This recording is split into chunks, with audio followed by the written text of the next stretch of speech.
any further ado, before that, a quick formal introduction on my end. My name is Mohammed Shoaib, and I'm a cybersecurity trainer certified from EC Council. EC Council is the leading organization for cybersecurity domain certifications. Okay, and the demo that we have today is on the first foundational course called Certified Ethical Hacking.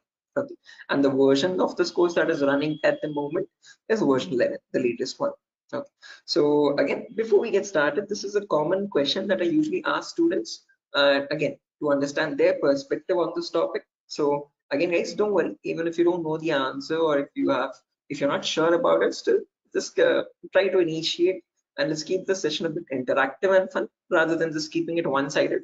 So a quick sample question, like, according to you, in your perspective, what do you think hacking is? Anyone? Again, guys, don't worry, I am not asking for any definitive answers or exact to the point answers. Whatever comes to your mind, okay, whatever you think hacking is, please let me know. Anyone?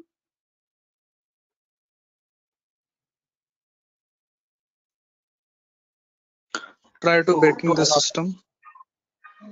Trying to breaking the system, is that breaking, right? I mean, did I get it right? Break into To the access system? Yes, try to to access your personal things like computer, mobile. Oh, okay, trying to break into the system Uh, or access personal things. Unauthorized access to the system or data. Unauthorized access to the system or data. That's a great answer. Again, all answers are perfectly right. There's nothing wrong with them. Perfectly correct answers. Anything else, guys? Does anyone else want to add anything to it?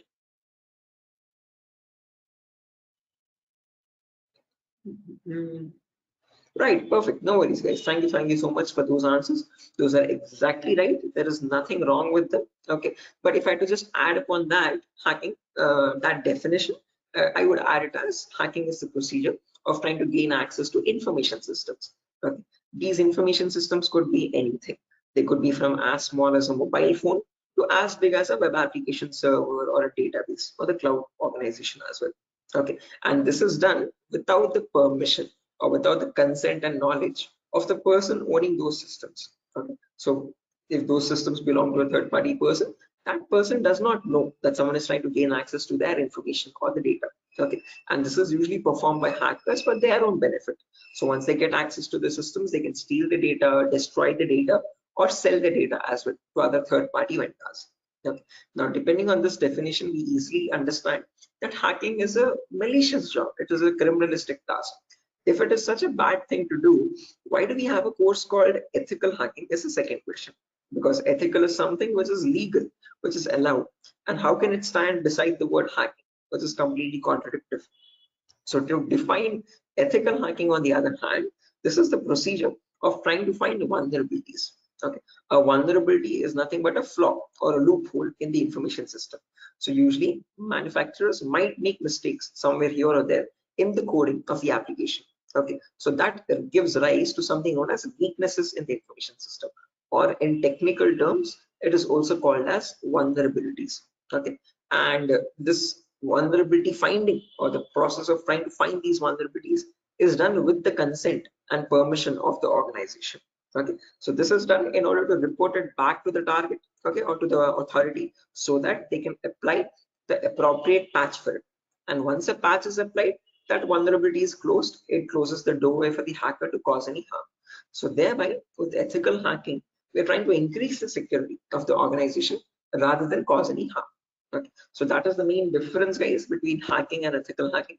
Where in hacking, we are trying to again, the hacker tries to take advantage of those vulnerabilities and tries to get information access. But in ethical hacking, you're trying to find those vulnerabilities, you're trying to report them back to get them patched so that you can increase the security. Okay, so I hope these two definitions are clear, guys. Again, if you have any questions, or if you have any queries, or if you want me to repeat something, please do not hesitate to let me know. Okay, feel free to interrupt me at any certain point.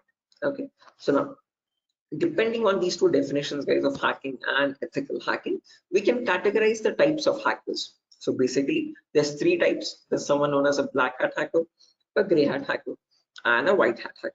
A black hat hacker can also be termed as a cyber criminal who performs hacking for his own benefit, okay, or sometimes even just for fun, without asking for consent. On the other end of the scale, we have the white hat hacker. Okay, white hat hackers are also known as ethical hackers or penetration testers. These are the people who abide by the laws and policies of the organization, and they work hand in hand with them to find the vulnerabilities and report it back. They do that so that they can secure the infrastructure rather than causing any harm. Now, in between, there's a third category, also known as gray hat hackers. Now, from the name itself, you can figure out they have some qualities of the black hat hacker as well as the white hat hacker, hence a mixture. Okay, so like a black hat hacker, they don't ask for permission before finding the vulnerabilities, but once they find the vulnerability, they report it back to the organization. Okay, and that is done in return for a bounty. A bounty is nothing which benefits them. It could be a financial reward or a reputational reward, anything which benefits them or their careers. Right.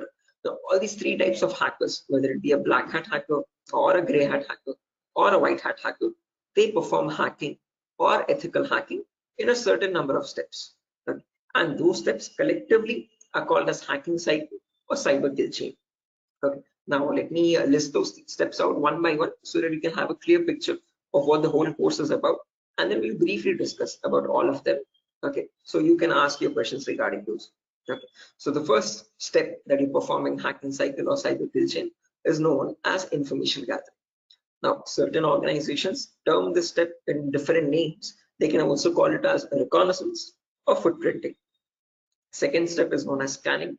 It can also be referred to as enumeration. Third step is gaining access. Fourth step is maintaining access. And the last step is known as reporting or clearing traces.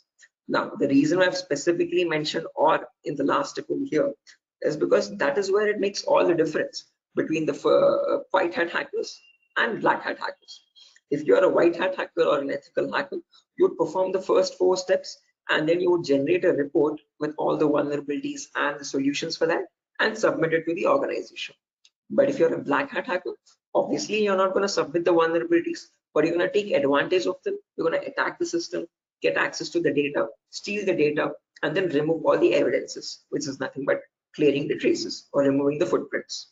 Okay, so any questions or doubts, guys, up to this part before I proceed further into the technical part?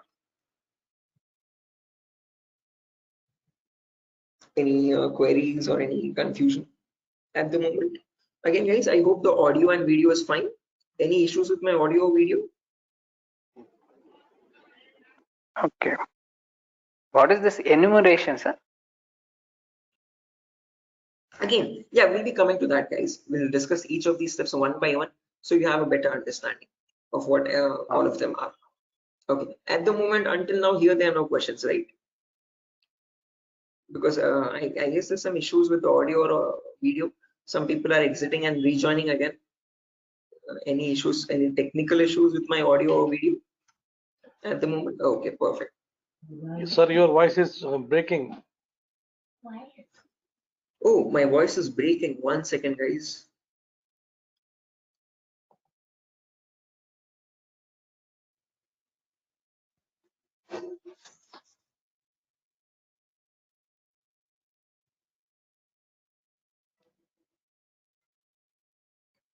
Okay, hello, 1 2 3, hello, 1 2 3. Now it is Guys, okay. it's okay, right? Right, perfect. Clear, sir. Right, let's proceed now, guys, and understand each of these steps one by one so you have a clear picture of what they are. So the first step is information gathering.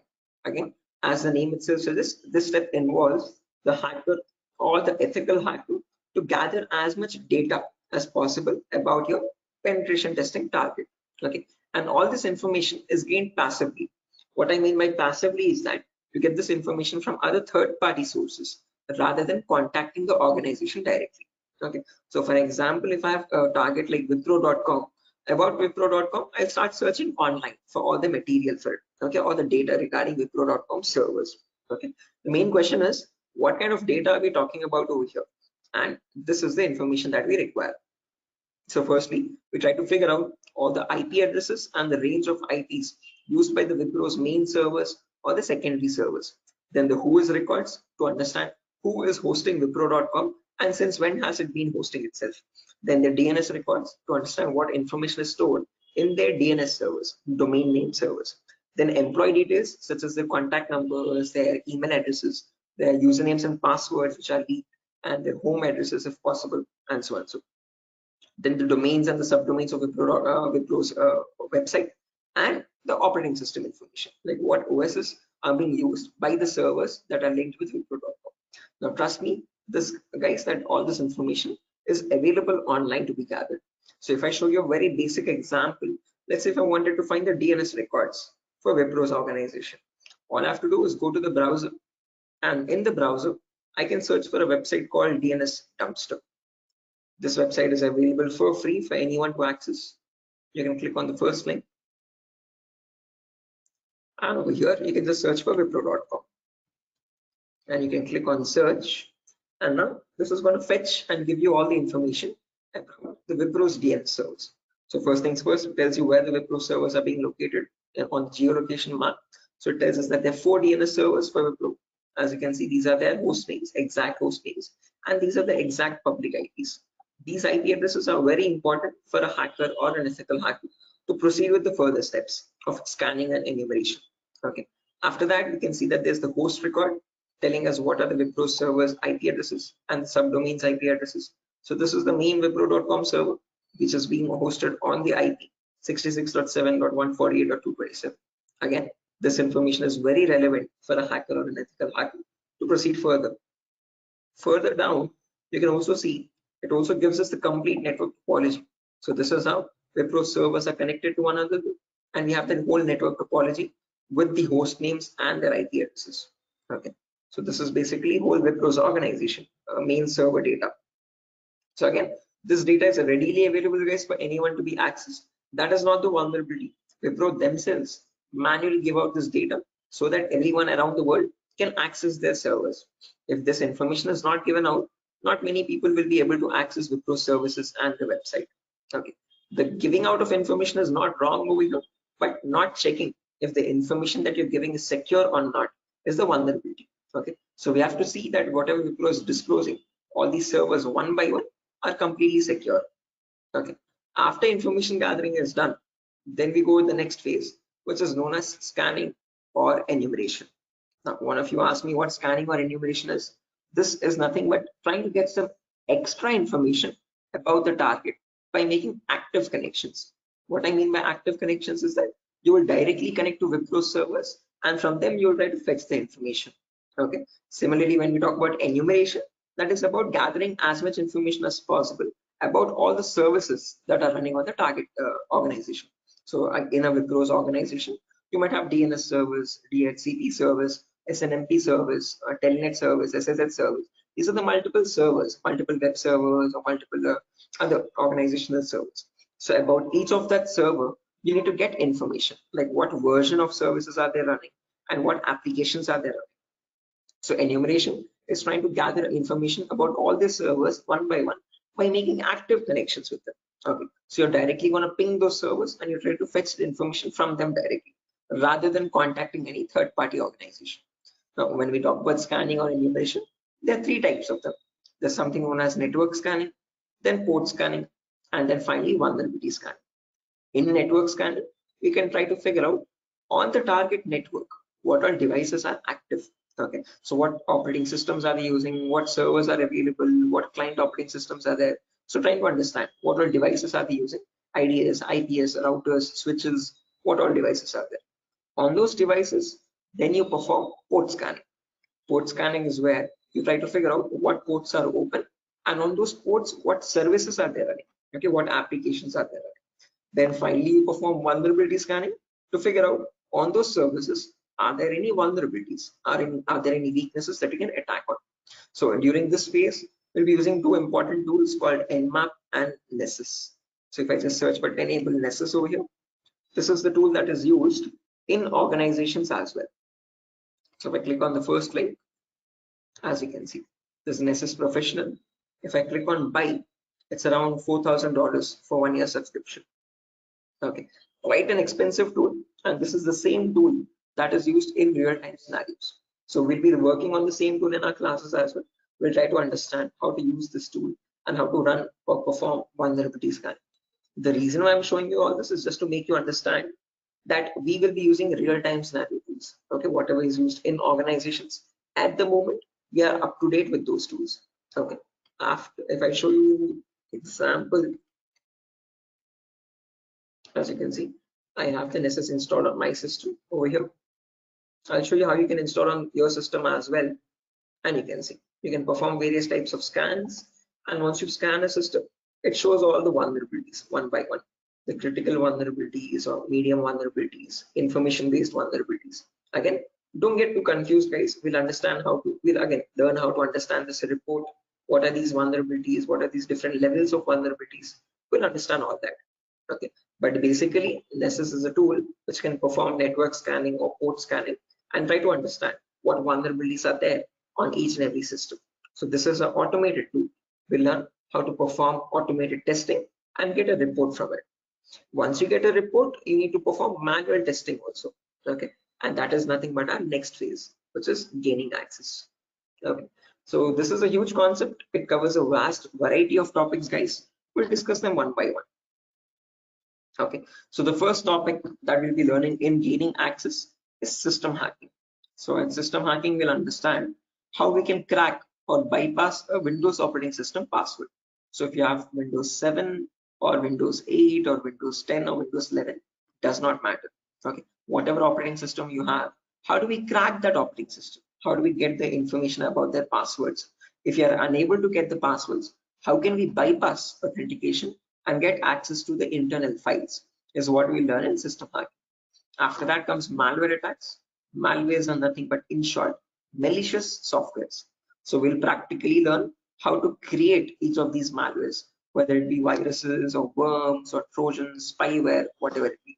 We'll understand how malwares are generated and how we can protect our system from malwares. Or if there is a malware already installed, how can we detect that malware and prevent it from running further or causing any further harm.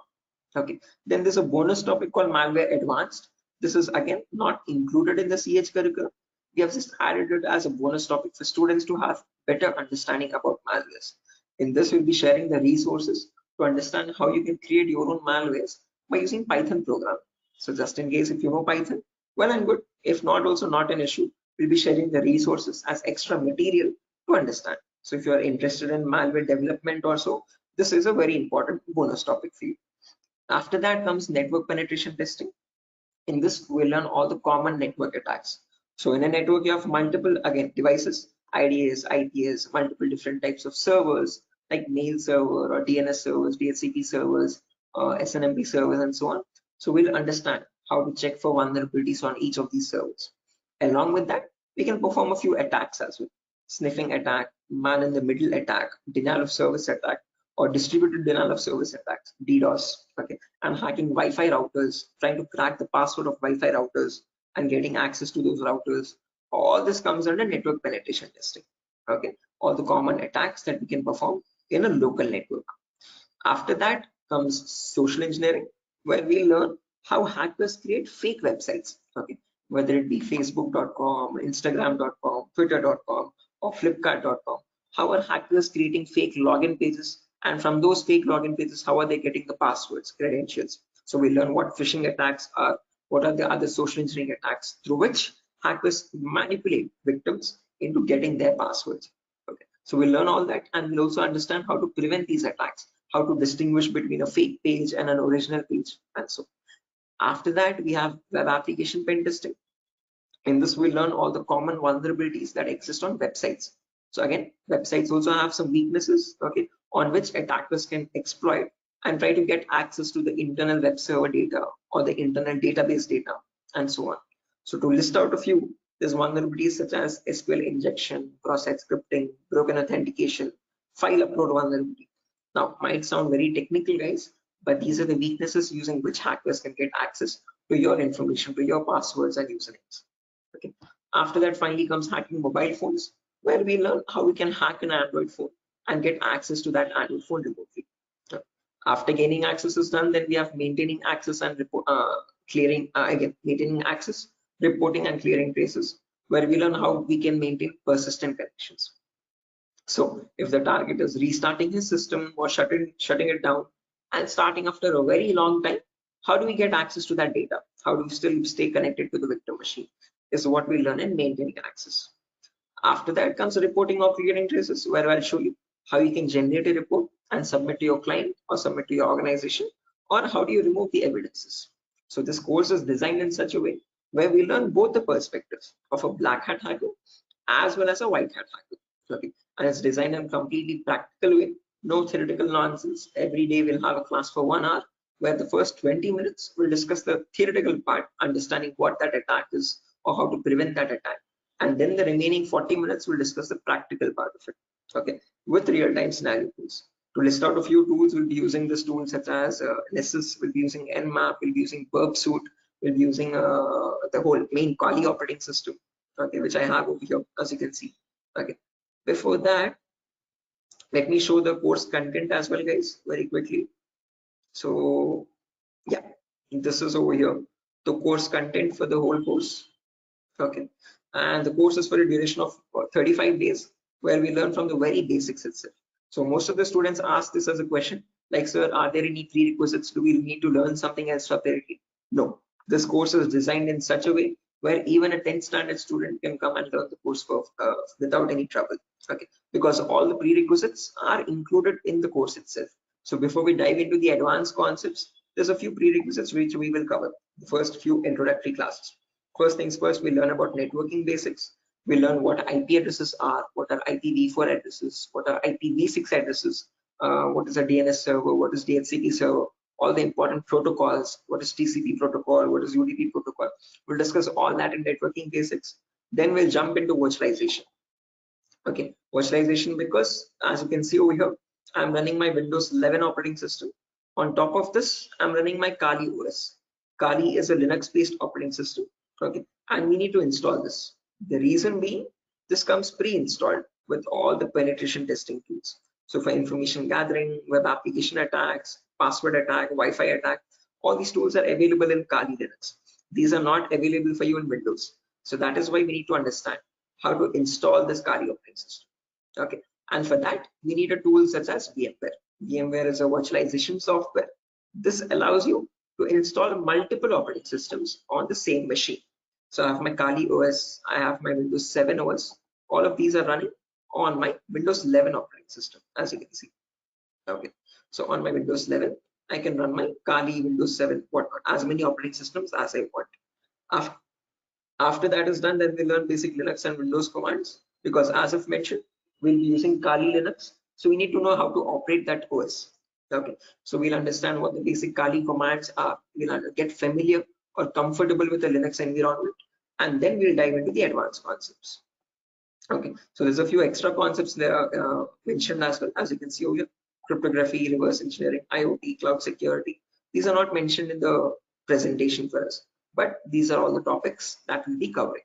Okay, the whole course duration is around 1 month, guys, 30 to 35 days, and we'll have a class from Monday to Friday onwards for every day for 1 hour. Okay, and the timings will be same. We'll have timings at 8 p.m. Every class will be recorded, and you'll be getting the recordings as well online, which we will have permanent access to. So just in case if you're missing out any class, you can access the recordings whenever you want. Okay, if needed, we can take backup classes as well on Saturdays and Sundays, just in case if there's a lot of absence. Okay, so yeah, that's that, guys. A quick introduction on what the course is and how long the duration of the course is. If you have any questions, you can shoot at me right now. Please let me know, guys. Any queries, anything that you want me to repeat or so. Can you hear me?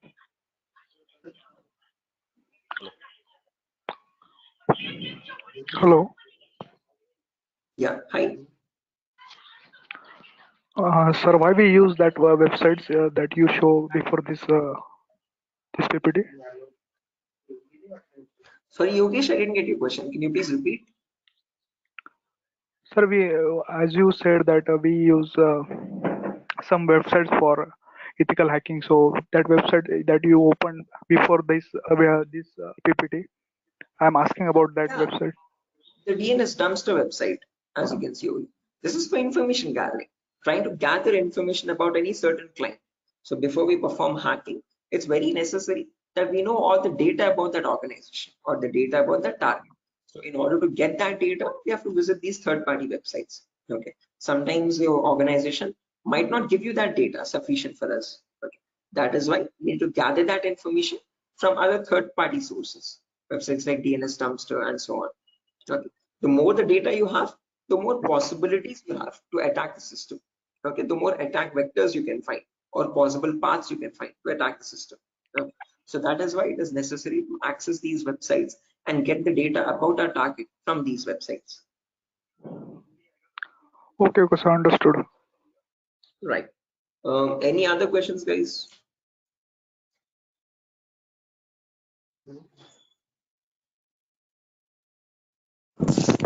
Sir, which type of penetration testing we are going to learn here? Again, CEH is a very comprehensive course, guys. We're not going to be going into any advanced level penetration testing, but we will learn all the kinds of, whether it be web application pen testing or network penetration testing or system hacking or Android pen testing. We'll be covering the basics of all of them.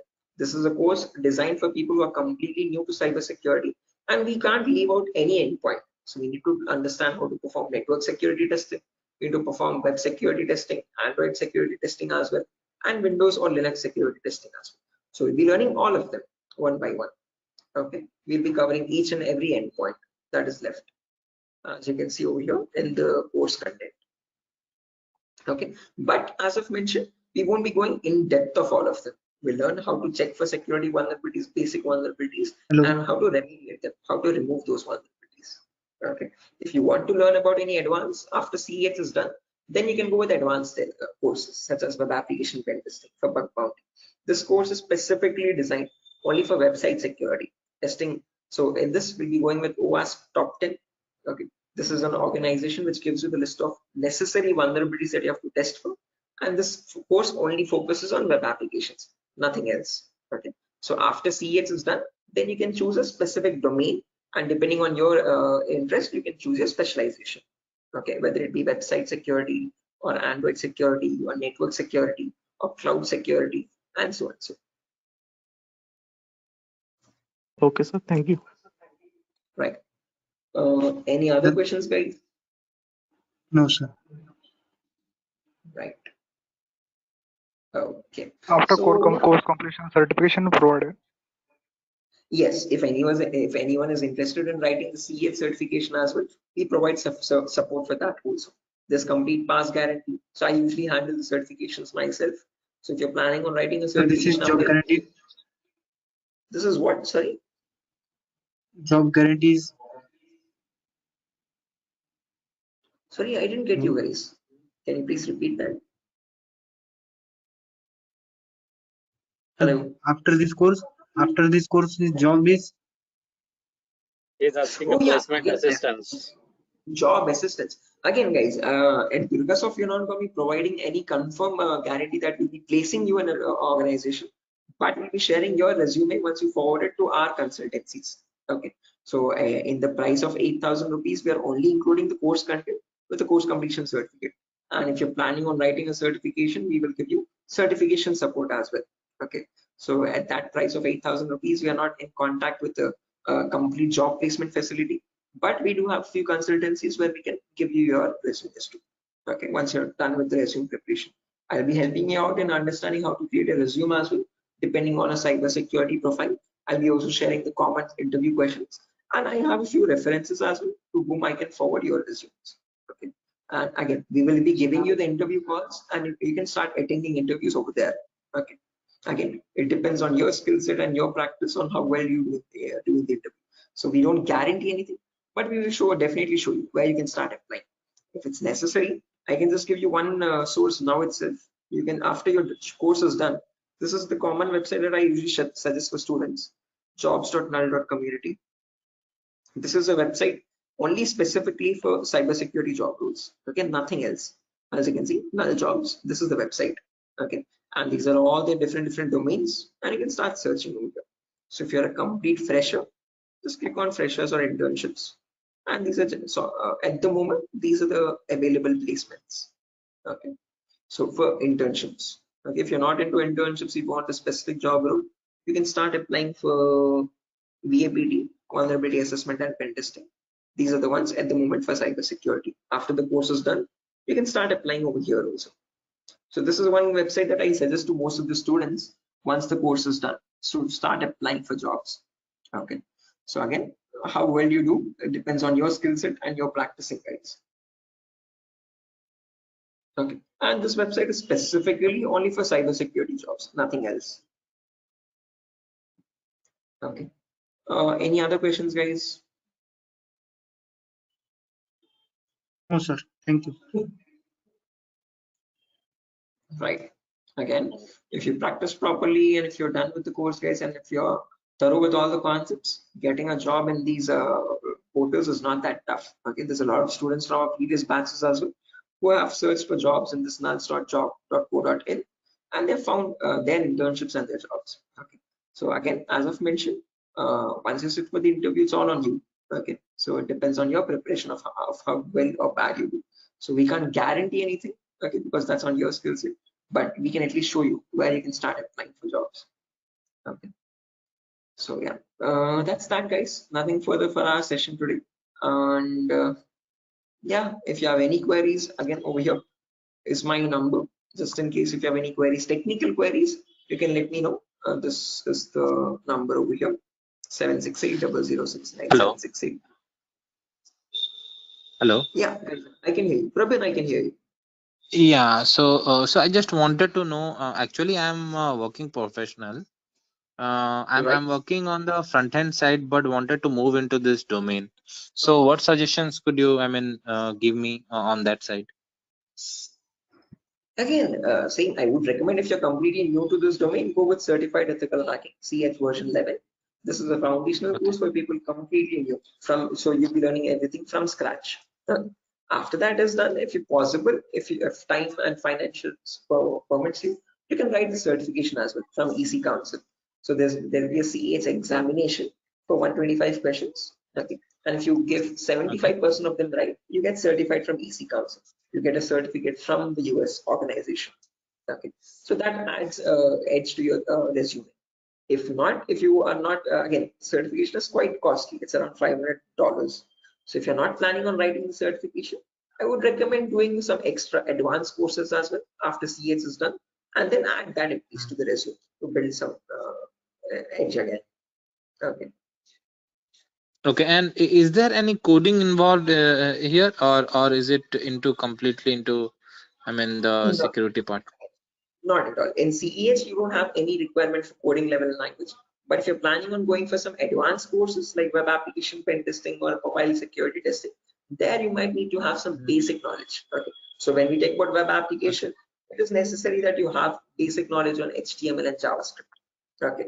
But when we talk about CEH, the foundational course, for this we have no requirement for any coding level language knowledge.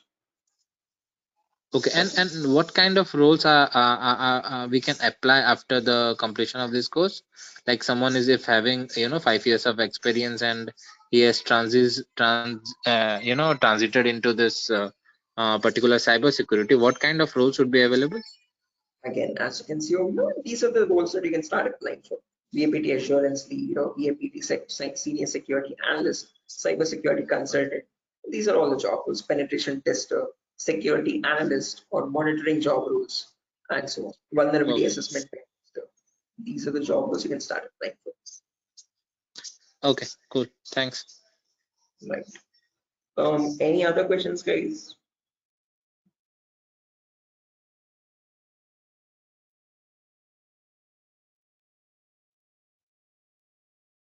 Right. Assuming there's no more questions, guys. So yeah, that's that for a session. Nothing further. Again, we'll be starting the course from Monday onwards, guys. Tomorrow and day after tomorrow, we'll be having the same demo. So just in case if you have joined late also, you can join tomorrow as well at the same time. And if not, you can directly join the course on Monday. Okay. If you have any further technical queries, guys, here's my contact number as I've mentioned already. Although if you have any queries regarding the course date or again course fees regarding that, you can contact the institute. Okay. So yeah, that's that, guys.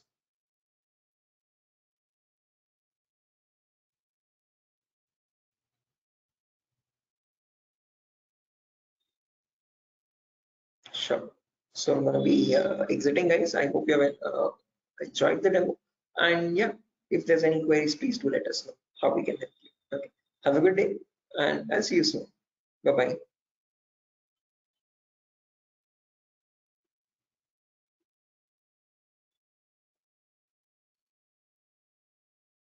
Thank you, guys. Thank you.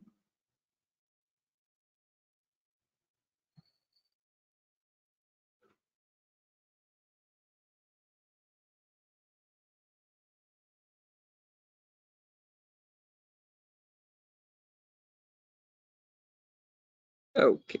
Hello, guys. Can you hear me now? Biswajit Singh, Rakesh, Ravikiran,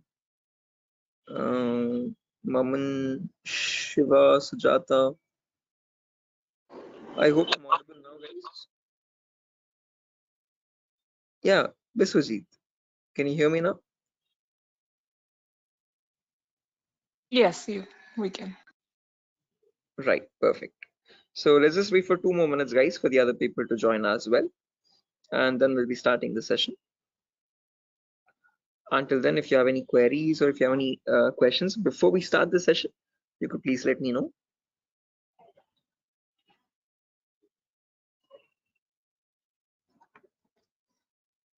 So, Yes, I excuse can me, hear sir. you. Yeah. So is this the same demo was on Sunday? Yes, the same demo itself, guys. Oh, okay. I have attended on Sunday, so I thought it would be some different or what. No, Okay. it's the same demo, guys. A shorter version of that same demo. Again, we'll be starting the live classes, or the course is going to start from Monday onwards. So just in case we're planning on joining the course, you can join from Monday. The first class will be on networking concepts. Okay, thank you. Tomorrow as well, we'll have one last demo. So Thursday and Friday, today and tomorrow will be the last demo sessions, just in case if students have missed out the previous demos, they can join. It's one last chance for them.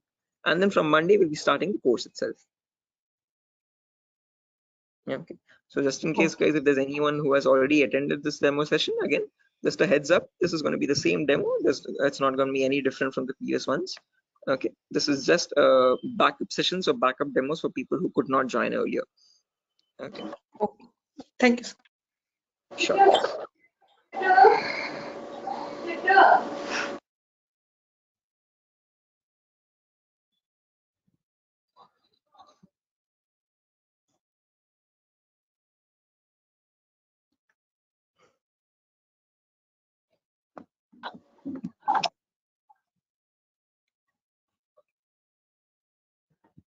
Sir, it means I can directly join on Monday because yesterday I was also present.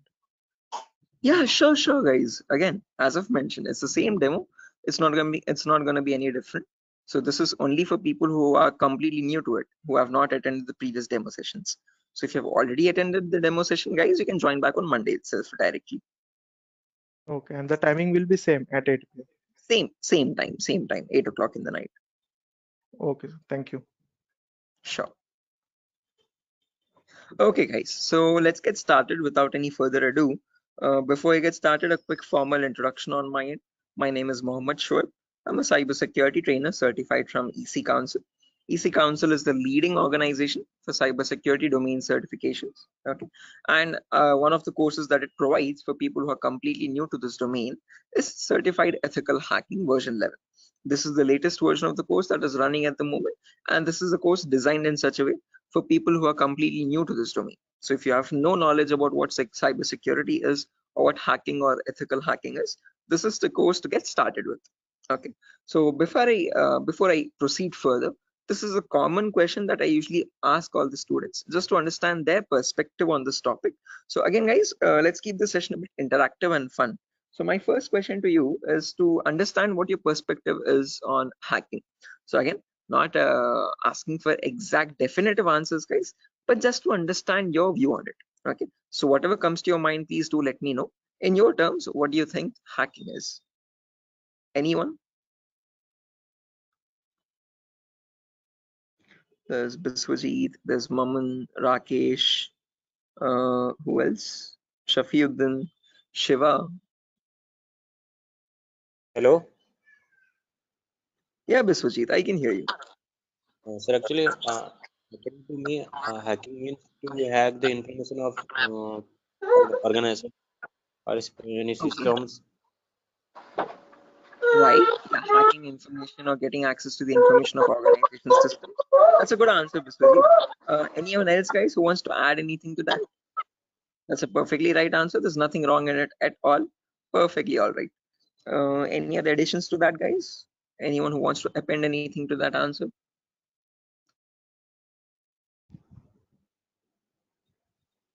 Okay, no worries. Shiva, you were about to say something? Your mic was unmuted for a while. Did you have an answer? Okay, no worries, guys. So let me just add on with Biswajit's answer. So if I had to define hacking on, depending on using on his words itself, hacking is nothing but the procedure of trying to gain access to information systems. Okay, now these information systems could be anything. They could be as small as a mobile phone to as big as a database or a web application server or cloud organization itself. Okay, and this gaining access to these devices is done without the permission and the consent of the person owning those systems.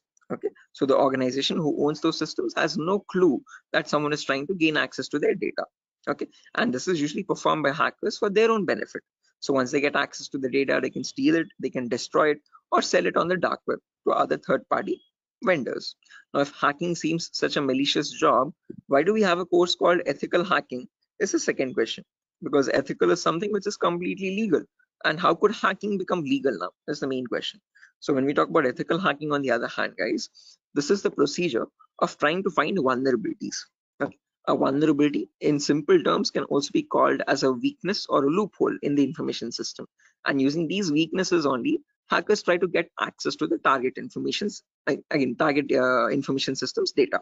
Okay, so your job as an ethical hacker would be to find these vulnerabilities before a hacker does, and this is done with the consent and permission of the organization.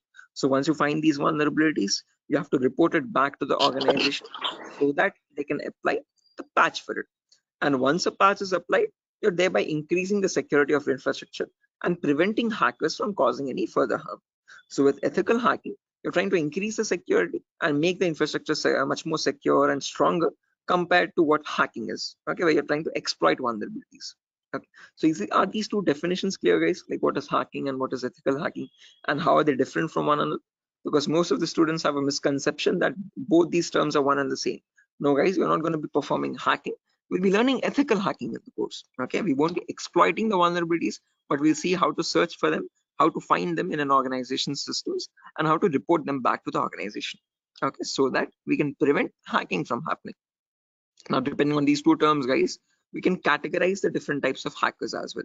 So we have someone known as a black hat hacker, then we have someone known as a white hat hacker, and in between there's someone known as a gray hat hacker. Okay, so firstly, the first category is black hat hackers. These people are also commonly referred to as cyber criminals.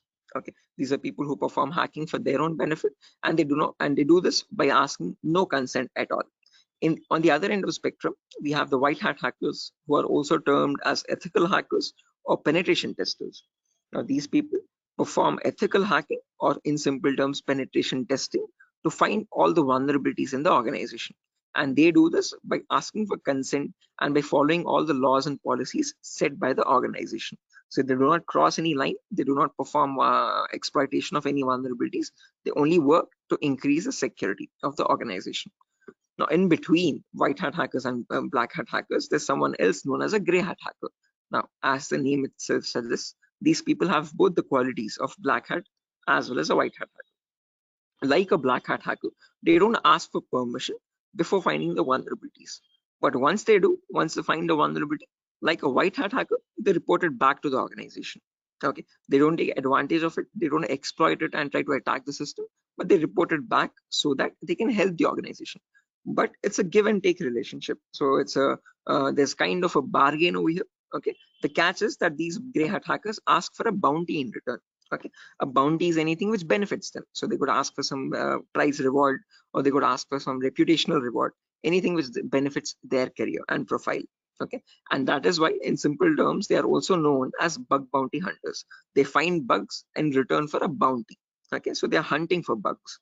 Okay, now all these three types of hackers, whether we take black hat hackers, gray hat hackers, or white hat hackers, they perform hacking or ethical hacking in a certain number of steps. Okay, and they follow a procedure, a systematic procedure. That systematic procedure is known in simple terms as hacking cycle or cyber kill chain.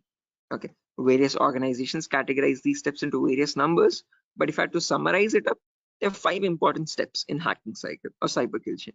Whether you take a black hat hacker, or a white hat hacker or any kind of a hacker, he needs to follow the same procedures as well. Okay. Now let me list them out first, and then we'll discuss in detail about each of them, so you have a clear picture of what the whole course is about. Okay. So the first step is known as information gathering. It can sometimes also be referred to as reconnaissance or footprinting.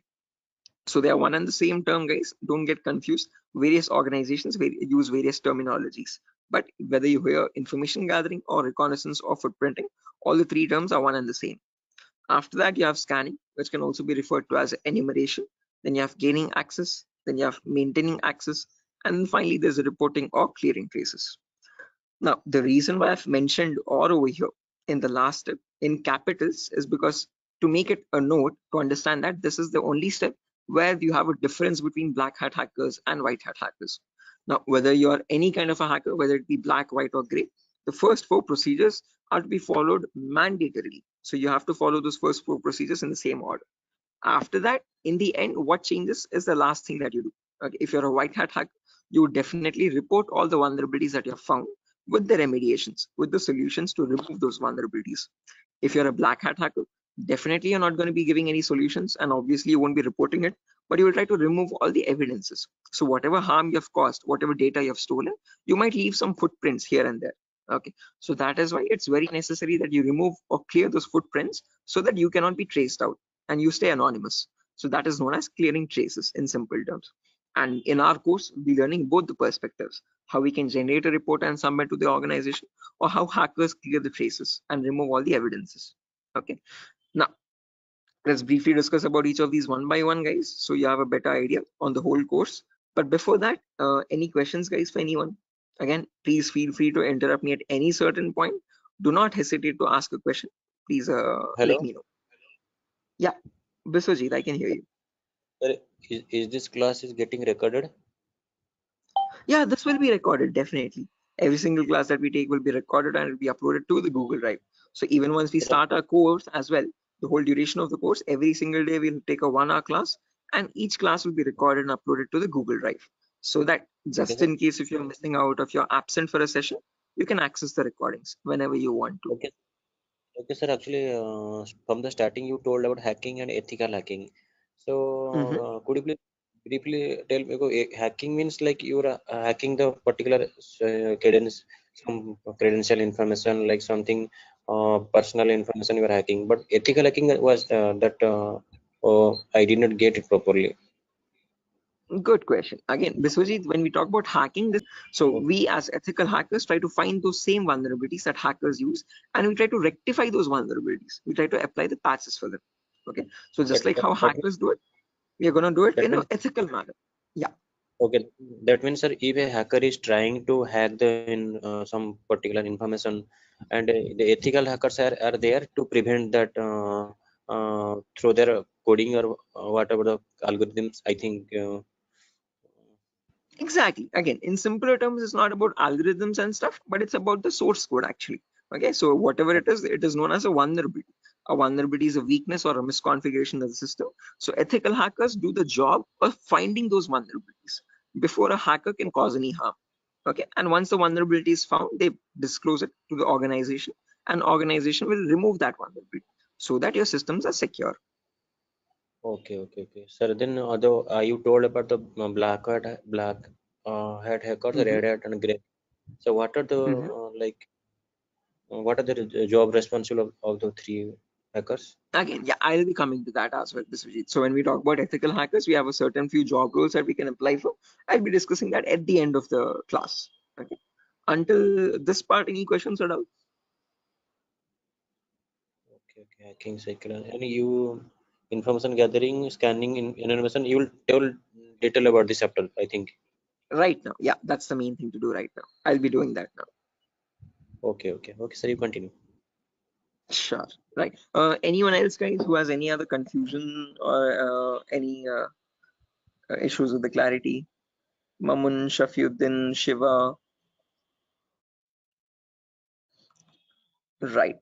Okay. Now let's briefly discuss about each of these terms, guys, one by one, so that you have a better picture of what we are going to be discussing in the course as well. Okay. So the first step is information gathering. Okay. As the name itself says, information gathering is nothing but trying to gather as much data as possible about the target organization. So if we take a client, for example, Wipro.com, for the time being, we need to gather information about Wipro servers. Okay. Now the main question is, what kind of information are we talking about over here? And this is the information as follows. Okay. So we try to gather information such as the IP addresses or the range of IPs used by the Wipro servers, then the whois records to understand who is hosting Wipro's website, and since when it has been hosted, when was it last updated, when will it expire, then the DNS records to understand what data is stored in the DNS servers, then employee details such as the contact numbers, email addresses, usernames and publicly leaked passwords, and domain names of the Wipro.com, subdomains of Wipro.com, and operating systems. So what OSs are they using in their organization? So if I give you a very basic example, I can just go to my browser, and in the browser I can search for a website called DNS Dumpster. This is a common website that I usually show in the demo sessions. So if I search for DNS Dumpster, I get the first link. Now this is an example of information gathering. So you're trying to gather information about Wipro.com from other third-party sources. So right now in this step, we are gaining information passively. What I mean by passively is that we are not contacting Wipro.com directly, but we're trying to gather information about Wipro.com from other third-party sources, such as DNS Dumpster. Now when I click on search, I can notice this gives me all the information about Wipro's DNS servers. Okay, so at the moment Wipro has 4 DNS servers with these host names and these exact public IPs. So these IP addresses are very important for a hacker or for an ethical hacker to proceed further in the further steps of hacking. Okay, after this information is given out, we can see the mail servers, we can see the DNS servers, we can see all the host records, which are nothing but the main servers of Wipro.com, the main domain name and the other subdomains, and their exact public IPs. Scroll down much further and you can see the whole complete network topology. So this is how Wipro's servers are connected to one another. Okay, so these are all the servers of Wipro. Okay, the main domain and all the subdomains, and the mail servers also, mail or DNS servers. Okay, so this gives us complete information of all the endpoints that you have to test for complete security of Wipro. Okay, now this information is given out by Wipro itself. It needs to be given out. It is mandated so that people can access their services. Okay, what that is not the vulnerability, guys. Giving out the information is not the vulnerability, but not checking if each of these endpoints are secure or not is the vulnerability. So a pen tester or an ethical hacker needs to check for each and every endpoint and see to that that on each of these servers there are no unnecessary ports running or unnecessary services running which are having vulnerabilities. Okay, so now next comes the scanning phase. So after you gather information like this about a target organization, then we go with the scanning phase. Okay, scanning is where we get some extra information by directly contacting the servers. Okay, so to gather more information by making active connections with the direct target. So in this phase, we'll be using 3 types of scanning. There's network scanning, port scanning, and vulnerability scanning. In network scanning, we try to figure out on the target network, on the target organization, what all devices are being used. So if we take Wipro, for example, in Wipro's company or in the Wipro's office, what all devices are being used? What servers are they using? What firewalls are they using? What IDS, intrusion detection systems or intrusion prevention systems are they using? And what all services are they using? DNS, DHCP, and so on and so. Okay, once we know that, then we perform port scanning to figure out all the services as well and their version details. So if they're using DNS service, what version of DNS are they using? If they're using mail services, what mail services are they using and what versions are they? Okay, finally perform vulnerability scanning to find the weaknesses on those servers. So if there's any application with an inbuilt weakness, or if there are any misconfigurations like weak password or default unnecessary ports open, all that comes under vulnerabilities. So we scan for vulnerabilities by using some automated tools. Okay, so if I go to the browser now, I can show you one of the very important tools, which is Tenable Nessus. So this is the same tool that is used in organizations, guys. As you can see over here, quite an expensive tool as well. If you click on buy, you can see it's around $4,000 or so for 1 year subscription, and we shall be using the same tool in our lab setup in our classes. So let me show you how the tool looks like. Admin password. Yes. So again, default password, default credentials, policies, scan templates. So this is how your Nessus tool looks like, guys. So this is capable of performing your network scan or port scan or vulnerability scan and gives you the list of vulnerabilities. So once you perform a scan, it shows you in your network whatever devices are there, what vulnerabilities are there on those devices. So it categorizes the weaknesses on the system in 5 levels: information, low, medium, high, and critical. So if a company has any critical vulnerabilities, it means hackers can easily get access to their servers. Okay, so we'll understand how to perform vulnerability scanning, how to know if a system has any vulnerabilities, and if hackers can hack their organization so easily. Okay, if they can hack, how do we provide the solutions is also what we learn. Okay, after scanning is done, then we go with the next phase, which is gaining access. Now this is a huge concept, guys, covers a lot of variety of topics, and these are the topics as follows. Before I proceed further, any questions or doubts up to this part, guys, in information gathering or scanning?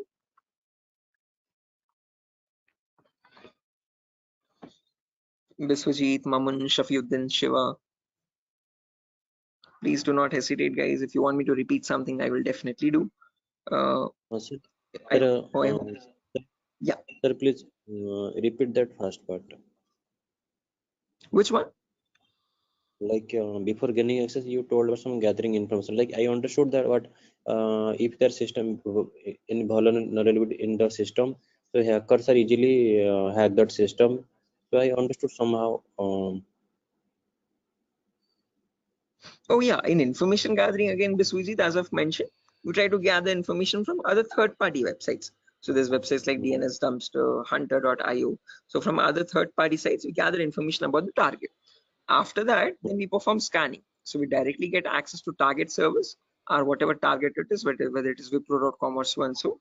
Okay, and in their target organization, we perform the scanning to figure out in their network what devices have what vulnerabilities.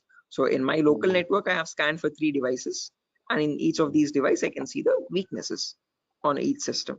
Okay, tells you what the weakness is. Okay, if there's an unsupported OS, what is the solution to remove that vulnerability, and what can be performed with that vulnerability. So this scanning tool gives you that up-to-date information.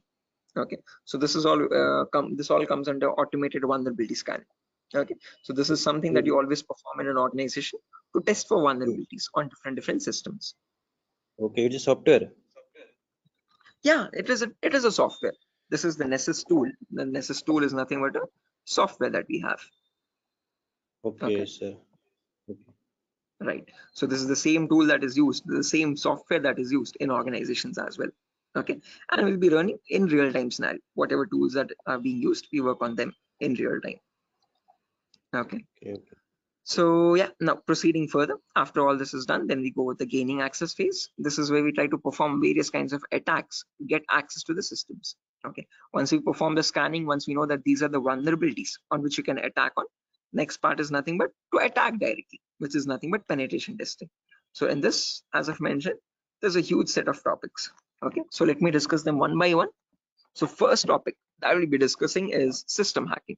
So in system hacking, we learn how we can hack or crack or bypass a Windows operating system password. So whether it be Windows 7 or Windows 8 or Windows 10 or Windows 11, doesn't matter. How do we crack or how do we bypass the password is what we learn in system hacking. So if your system is password protected, how can you crack and understand what the password is in clear text? Or if you're unable to crack it, if it is too tough to crack, how can you bypass that password and still get access to the internal files is what we learn in system hacking. After that comes malware attacks. Malware is in simple terms are nothing but malicious softwares, and we'll practically know how to create each of these malwares. So people think that viruses are on the only malicious software available on internet, but that's a misconception. We have multiple malicious softwares. We have viruses, we have worms, trojans, backdoors, spyware, rootkit, whatnot. There's tons and tons of malwares, and there's thousands and thousands of malwares added every single day. So we'll practically learn how to create each of these malwares and how to prevent our system from getting attacked by these malwares, or how to detect for malwares on our system. Then comes network penetration testing. Okay, in network pen testing, we learn all the common network vulnerabilities. Okay, so in an organization, in a local network, there are multiple services. There's DNS service, telnet service, SMTP service, DHCP service. These are all the services or protocols used in a common organization. So we learn how to test for weaknesses on each of these servers. And after that, we'll also learn how to perform network attacks like sniffing attack, man in the middle attack, DOS attacks, or hacking Wi-Fi routers and cracking Wi-Fi router passwords. All this comes under network pen testing. Then comes social engineering, where we learn how to crack passwords from websites. Okay, so how do hackers make fake login pages, Facebook page, Instagram page, or a Flipkart login page, bank login pages? How do hackers get your passwords from these pages? Okay, how can they create fake login pages and send them to the victims and perform phishing attacks? All this comes under social engineering. Then finally comes web application pen testing, where we learn all the common website weaknesses. Okay. Is this useful for SOC analyst role? Yeah, Shafiuddin. We'll be discussing a very basic tool called Splunk as well. That is very important for your SOC analysis role. Okay. SOC is nothing but Security Operations Center, guys, just in case if anyone is confused. Okay. In SOC job roles, you usually see how to monitor and detect threats. Okay. Threats are nothing but attacks. Okay. So for that, we'll be discussing a very basic tool, a very important tool actually, but the very common tool used in SOC, which is Splunk. So this course is helpful for that as well. Shafiuddin.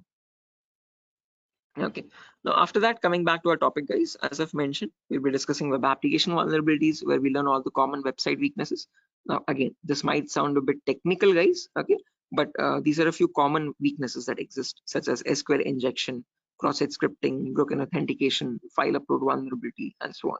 So these are the weaknesses that hackers use to get access to the web server, okay, or the databases in the backend. Okay, after that, we have hacking mobile phones, where we learn how to hack or crack an Android application phone. Okay, so how do we use Trojan attacks and get access to the Android phone remotely? Okay, after this is done, then we have two small topics, which are maintaining access and reporting or clearing traces. So this is the most important concept, guys, gaining access. After that, we need to know how to maintain persistent connections. So how do hackers maintain a connection even if the system restarts? Okay, is what is known as maintaining persistent connections. After that, we have reporting or clearing traces, where we'll see how to generate a report and submit to the organization. Or if you're a black hat hacker, how do they remove all the evidences? How do they clear the traces? Okay. Now, since not everyone is from a technical background or might not be from a technical background, we will discuss a few prerequisites as well. Okay. So the course is designed in such a way where you don't have to learn anything separately from outside. So if you're, this is in a way to even a 10th standard student to understand this course in a simple and sufficient manner. Okay, so before we dive into all the advanced concepts, we'll be discussing these 4 prerequisites or 4 to 5 prerequisites. So first we'll learn basically what ethical hacking is, or how is it different from hacking. Then we learn virtualization. Okay. The reason why we need to learn about virtualization is because we'll be using a tool called VMware. So as you can see on my desktop, this is my Windows 11 operating system, and on this I have my VMware application. Okay, this VMware allows me to run multiple operating systems on one single machine. Okay, so as you can see, I can run my Kali OS, I can run my Windows 7 OS, Ubuntu OS, and so on and so. Okay, the reason why we need virtualization is because we need to run something known as Kali Linux. This is a Linux operating system, guys. Okay, and this is very important for us because this comes pre-installed with all the penetration testing tools. Okay, for hacking tools or ethical hacking tools. As you can see over here, there's information gathering tools, there's web application testing tools, there's password attacking tools, Wi-Fi attacking tools, and so on. So these are the tools that specifically come only with Linux OS. Okay, they're not available in your Windows operating system. So that is why we need to know how to install this operating system and how to use this out. Okay, again, one good thing is this is completely free and open source. Anyone can download this operating system from the official website kali.org. Kali.org. Okay, so how to download this and how to install this is what we learn in the virtualization class. After that is done, then we will go with basic Linux and Windows commands. So as I've mentioned, Kali is a Linux OS. So we need to understand how to use a Linux operating system. What are the basic commands in Linux and how is it different from Windows operating system? After that, we learn basic Windows server configuration, how to configure a DNS server, how to configure a web server in Linux, in Windows OS. Okay, and after all that is done, then we go with the important concepts. Okay, information gathering, scanning, enumeration, then gaining access, maintaining access, all that comes after that. Okay, so until these concepts are done, then you'll be ready for all the advanced concepts. So this is designed in such a way where you don't have to learn anything separately from anywhere else. Okay, so after that, again, there's a few bonus concepts as well, guys, such as cryptography, reverse engineering, IoT, cloud security, Splunk. So these are not included in other institutes. Okay, these are a few concepts that we have specifically designed in such a way so that you can proceed further and learn advanced courses as well if you're interested. Okay. So yeah, that's that, guys. Again, one last thing, the whole course is for a duration of 1 month, where you'll have classes from Monday to Friday, every day for 1 hour. Okay. And every class will be recorded and it will be uploaded to Google Drive. So just in case if you're missing out any classes, you can access the recordings as well. Okay. So yeah, that's that, guys. Any questions on your end? Yeah, Biswajit, you were asking me one question, asking about the job roles, I guess. So once you're done with the course, you can start applying for job roles like SOC analyst, vulnerability assessment tester, or penetration tester, or again, security engineer, and so on. So, okay. So these are the job roles that you can apply for once you're done with the course. Actually, I have taken this course on. I was just learning this course just to get a job in that ethical hacking, like information security, and in any IT company. So actually, sir, as I came to know that, sir, is there any like coding algorithm required to just like to do such kind of activity in Good ethical question. hacking? Great question. This is a very common question that is frequently asked by students, that do we need any coding knowledge required for this course? Definitely not. So, sir, in CEH we will be discussing again. We will be primarily focusing on Linux operating systems. So we need to know how to use a Linux OS properly. Okay, so that is the only requirement which we will be learning throughout the course. Okay. Other than that, you do not require any coding level language knowledge at all. Okay. So coding or development knowledge is not at all necessary. Wherever it is, we will be discussing that basic necessity of it. Okay. So there are certain topics where we have a topic called malwares. So in this we learn how to create malwares. Okay. So in that one topic will require basic coding language knowledge, but again, that itself I will myself be teaching it. Okay. So you don't need to learn anything separately from anywhere else. And other than that, this one topic malware, we won't be using coding language at all anywhere. Mhm. So Ajay, so actually I am doing job in Linux support, like technical support. That's great. This is going to be a lot easier for you then. Mm. So actually that's why I want to change my career, change my like next job into information security on the doing ethical hacking courses. Yes, I one more thing that, sir, is there is it necessary to get the certification on ethical hacking, like you have done something Right. hack? Again, it gives an edge, Biswajit. It's better to have a certification. If you're not going with certification, I would recommend you learn a few extra courses as well. Okay. After certified ethical hacking is done, then go with one advanced course, one specialization course like network security or web application security or so and so. So that will add you some much more value to your certification. Okay. So into your resume actually. Okay. So it's better to have certification, but if you're not having certification, just to increase or broaden your skill set, learn an extra course after CH in cybersecurity itself. Okay, there's many streams. Okay, we provide web application security as well, testing. So you can join this course as well, just in case if you're not doing a certification. Okay. Okay, okay, okay. So after that, web application security is another course. Yes. Okay, okay. Okay, so in this syllabus, sir, what we will learn totally, overally, what we learn, how much we can work in a company? Again, as I've mentioned, CH is the foundational course, so you'll be learning about all the endpoints. So you won't be focusing on one of them, but all the comprehensively all endpoints. So we'll learn network security also, we'll learn wireless security also, we'll learn Windows and Linux hacking also, we'll learn Android security also, and we'll learn web Hmm. application security also. But in CH, one thing is you are going to be like a master of, jack of all trades, master of none. So you're not going in deep, you're not specializing in any one of the fields, you're learning about all the fields. After that, you can choose one specialization and you can focus on that. You can either go towards web security or cloud security or network security. Depends on your interest, Okay, okay, okay, understood, sir. right? Then that will the final and long-term career. Long term, yes. Okay. To get started first, usually in cybersecurity, you usually get monitoring job roles for a few months. Okay.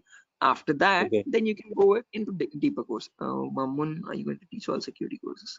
Yeah, I'm the same okay, tutor, Mamun. So after CEs is done, if you're planning on going with cloud security or web application security, we provide those as well. At the moment, mobile and network is not included, but just in case, since student there's a huge boom, there's a huge requirement for web application. So that also I provide. okay, okay, sir. You can go with 1 year experience, Shafiuddin, not more than that with CEH. But if you like add a few more courses after that, like after CH, if you do web application and also, you can add a couple years experience, like 2 or 3 years of experience as well. Okay, because you need to know more tools with such years, which that huge years of experience. They will ask you what tools you have worked on. Okay, so it's better you have a few knowledge on those tools. So with more the courses, you get more experience with different tools. Okay, sir. So will you please help with practically all the things? Again, the whole course. Oh, is it back-to-back training? Yeah, Mahmood. Again, after the CH is done, I usually take separate classes for web application students as well who are interested to join that. Okay, so that will be a back-to-back session directly.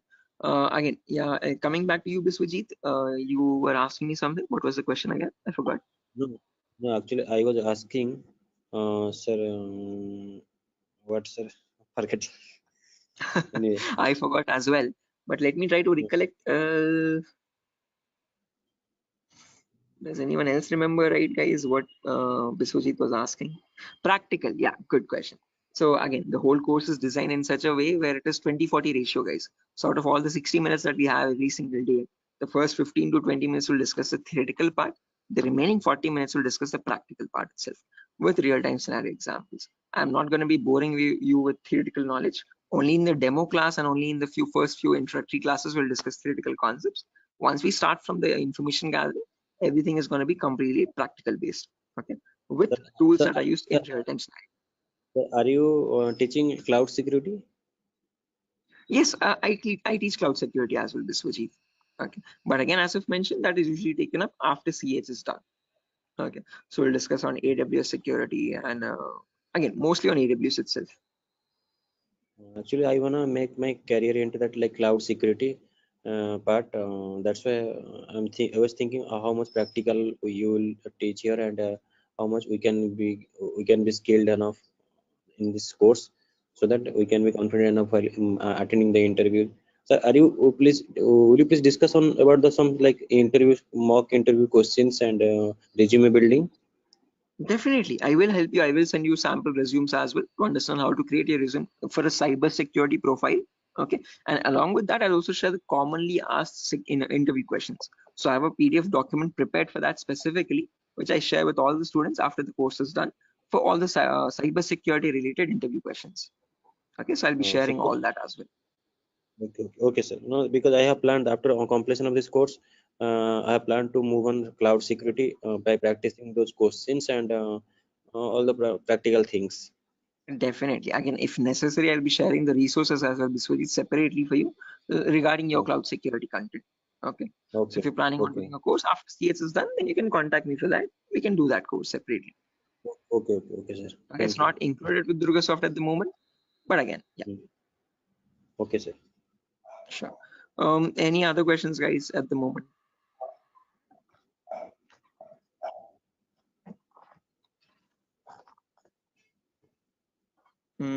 Okay, assuming there's no questions, guys, I'll be ending the session over here. And yeah, that was great interacting with you guys all, Biswajit, especially with you because you have asked a lot of questions. So I hope everything is clear and you have no more unresolved queries. Okay, and now I understood. I will follow that like recording also. If I got any doubts and demo sessions, I will ask you in the next class. Definitely, sure, definitely. Again, guys, if necessary, here's my contact number as well, 76800697768. If you have any technical queries, you can contact me over here. If you have any queries what other technology we should know, again, Mahmood, as I've mentioned, it's better to have Linux knowledge, Linux commands knowledge, and how to use a Linux operating system, and basic networking knowledge. What are IP addresses, what are IPv4, what are IPv6 addresses. If you do not know these also, as I've mentioned, all these are included in the course itself. So these are the prerequisites which are required. But again, I have included them in the course just in case if you're not familiar with them. Okay. So there's no prerequisite for joining the course. All you need is a good laptop to run the practicals. Okay. Minimum requirement would be at least an i3 processor, oldest to oldest i3 processor, and minimum to minimum 6 GB or 4 GB RAM. If you have 8 GB, that is recommendable. Okay. Recommended. But if you have minimum 4, it might hang a bit, but it will work. Okay, so one important requirement is you need a laptop or a device for practicing because we have a lot of practicals in the course. Okay, so other than that, nothing else is required. Okay, just interested mindset and a device to practice on. Those are the only 2 requirements for this course, nothing more. Okay. Right. So yeah, that's it guys, nothing further for the session today. If you're interested to join the course, you can join this from Monday. We'll be having the first class on Monday for networking concepts. Okay. And after that, yeah, tomorrow as well, there's another demo session. So just in case if anyone is planning to join a demo again, you can join it tomorrow at the same time. If not, we'll be starting the course from Monday itself directly. Okay, thank you, sir. Okay, guys. Good day. Thank you for joining the session. It was great interacting with you. And I'll see you soon, guys. Bye-bye. Have a good day. Thank you, sir. Good night. Thank you, guys. Good night.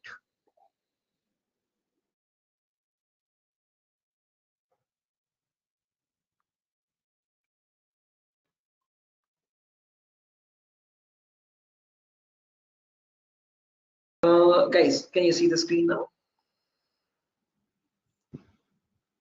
Yeah, I can see you now. Yes, sir. The Yes, it's visible. Sujata, Somat. Yes, sir. It's visible. Right, perfect. Thanks. Okay, how many people are there? Kiran, Rakesh, Biswajit, Prashant, Shiva, Somat. Okay, perfect.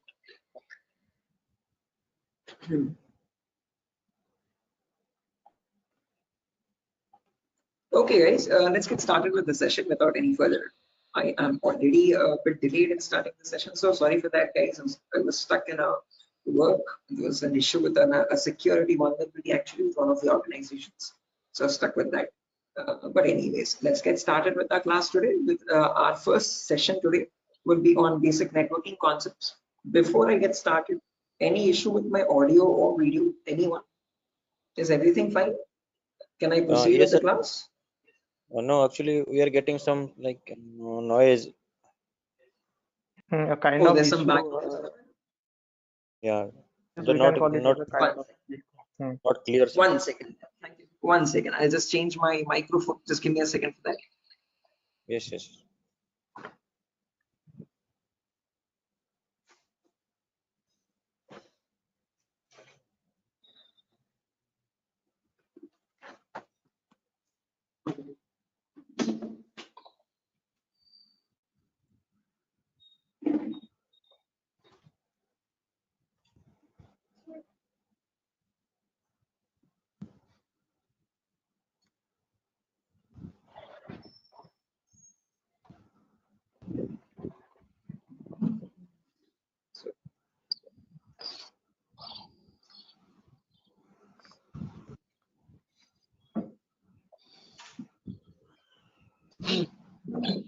Okay. How does it sound now, guys? It is audible now. Yes, now it is It's clear. audible. Background disturbance, no kind of issues. Yes, yes. Perfect, perfect, perfect. Okay, guys. So let's get started without any further ado. So as I've mentioned, in today's class, we'll be going with basic networking concepts. We'll discuss what IPv4 addresses are. Okay. So before diving into IPv4 addresses, let's try to understand what a network is and what a host is. Now, these are very two simple words that you keep coming across every single day. Okay. A host is nothing but an information device. Okay. Any information device which is capable of communicating with other devices is known as a host. Okay. It could be a mobile phone, it could be a router, it could be a laptop, a personal computer, or any other device, an information device. Okay, which is capable of communicating with other devices. Now, when you have such devices connected to each other, okay, which can communicate with one another, that forms a network. Okay, so a network is a collection of hosts which can communicate with each other and transmit data. Now, just like how we humans communicate with one another, we have our respective names. Okay, I can address you by your name. You can call me by mine. Okay, and we can communicate with one another. We have our unique identities. Okay. Similarly, these information devices as well have their unique identities. Okay. So when they communicate from one device, when it wants to send packet to another device, it has a unique address for each device. Okay. And on that address, they communicate with one another. And that address is known as the IP address, guys. IP stands for Internet Protocol. This was built by the US military late in the 1950s or 1960s. Okay, and there was IP version 1, IP version 2, IP version 3. All these were unsuccessful attempts. They were you could say experimental. What successfully worked out was the IP version 4, and we are still using that in today's world also. IP version 4 in simple terms is Internet Protocol version 4. Okay, and that is what we'll be discussing about in today's class. Okay, anyone here who already knows about IPv4 addresses and who's familiar with these networking concepts? No, sir. Anyone? I'm not familiar, but I know the any some, like whenever I was doing programming, networking programming in college days. So since the networking, I know how to join the socket networking programming. I know some networking IP address, and also I've studied through MCA curriculum. So Right. Okay, perfect. No worries, guys. Just in case, even if you don't have any idea, we'll be going from the very basics, okay, from the binary itself, okay, to understand what these IP addresses are. Just as a information question, I just wanted to know if anyone was familiar. If not, also don't worry at all. Okay.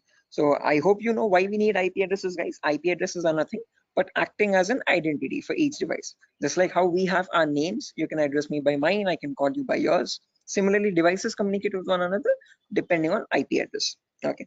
Now, how does this IP address look like? Okay. Our names have alphabets in them: SHOAIB, SIVA, Shiva, and so on. So, but IP addresses are completely numeric based. Okay. Specifically IPv4. Okay. IPv4 are completely numerical or decimal addresses. Okay. It's a 32-bit address, first property.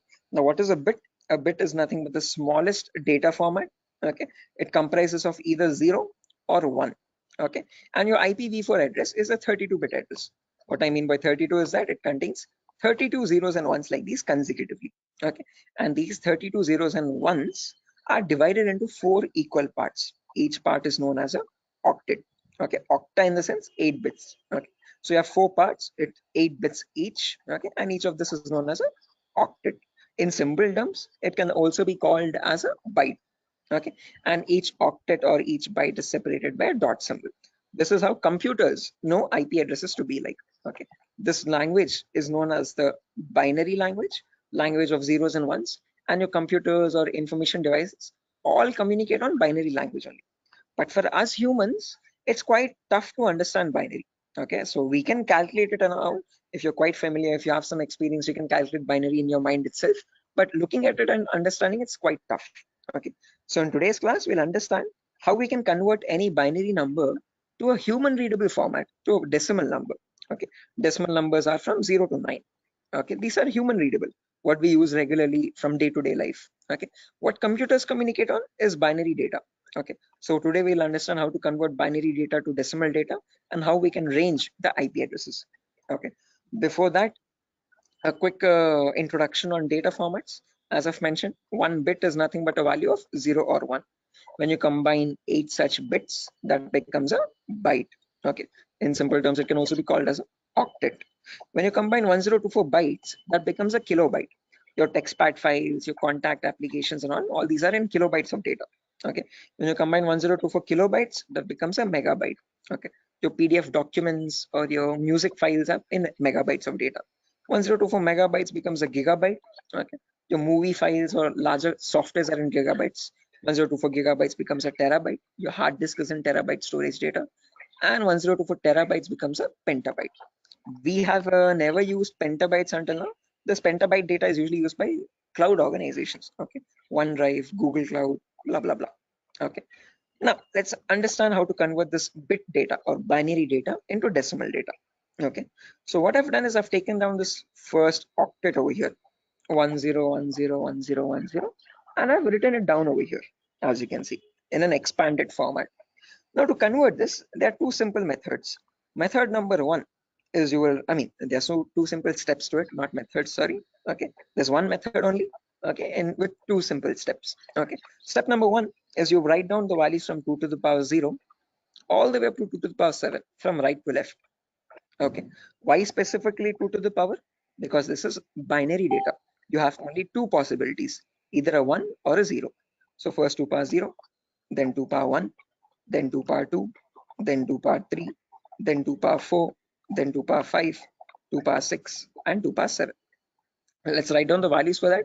2 power 0 is nothing but 1. Anything to the power 0 is always equal to 1. Okay, that is a mathematical rule. 2 power 1 is equal to 2. 2 power 2 is nothing but 2 into 2, which is 4. 2 power 3 is 2 into 2 into 2, that is 8. 2 power 4 is 16. 2 power 5 is 32. 2 power 6 is 64. And 2 power 7 is 128. Okay, now to convert this number, all you have to do is, just a second guys, let me open up Zoom so that I can draw on the screen. Give me a second.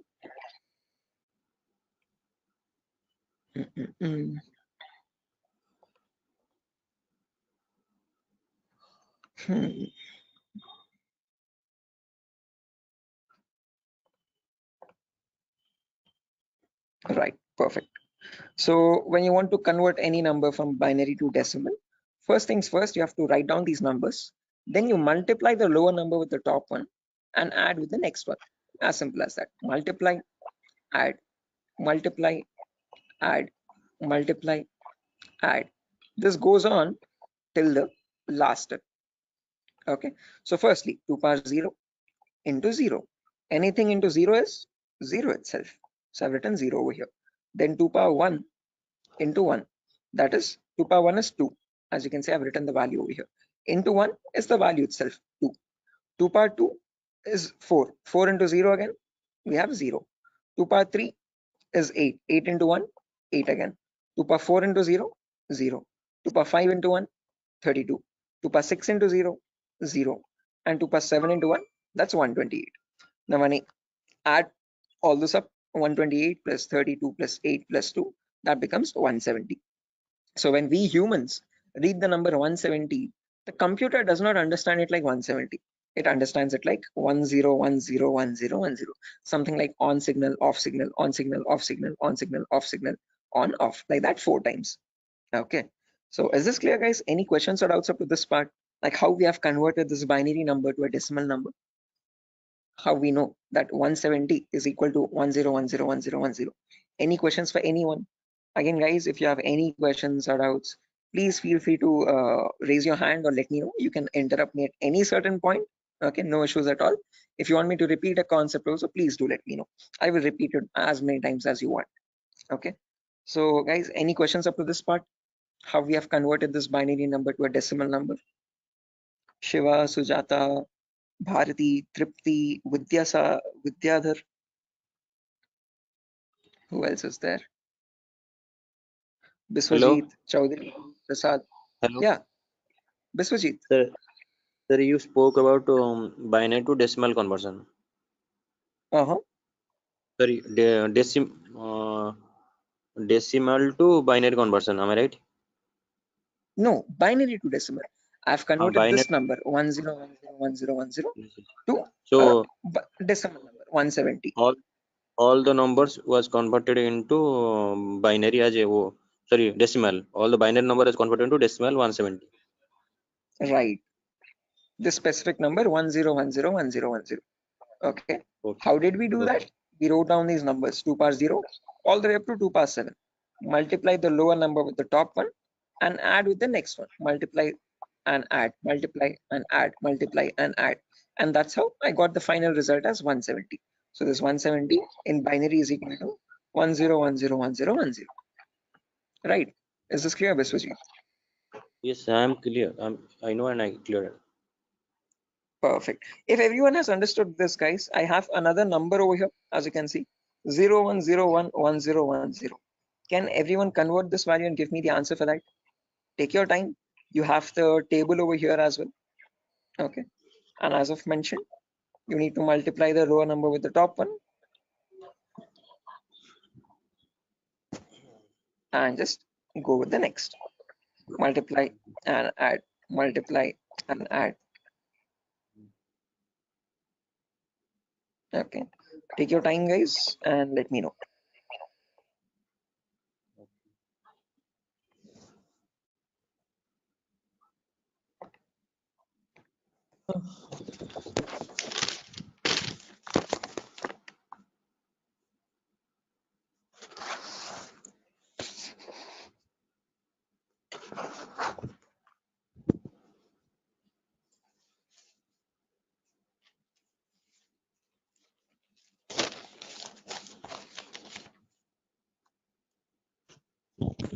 Is it 90?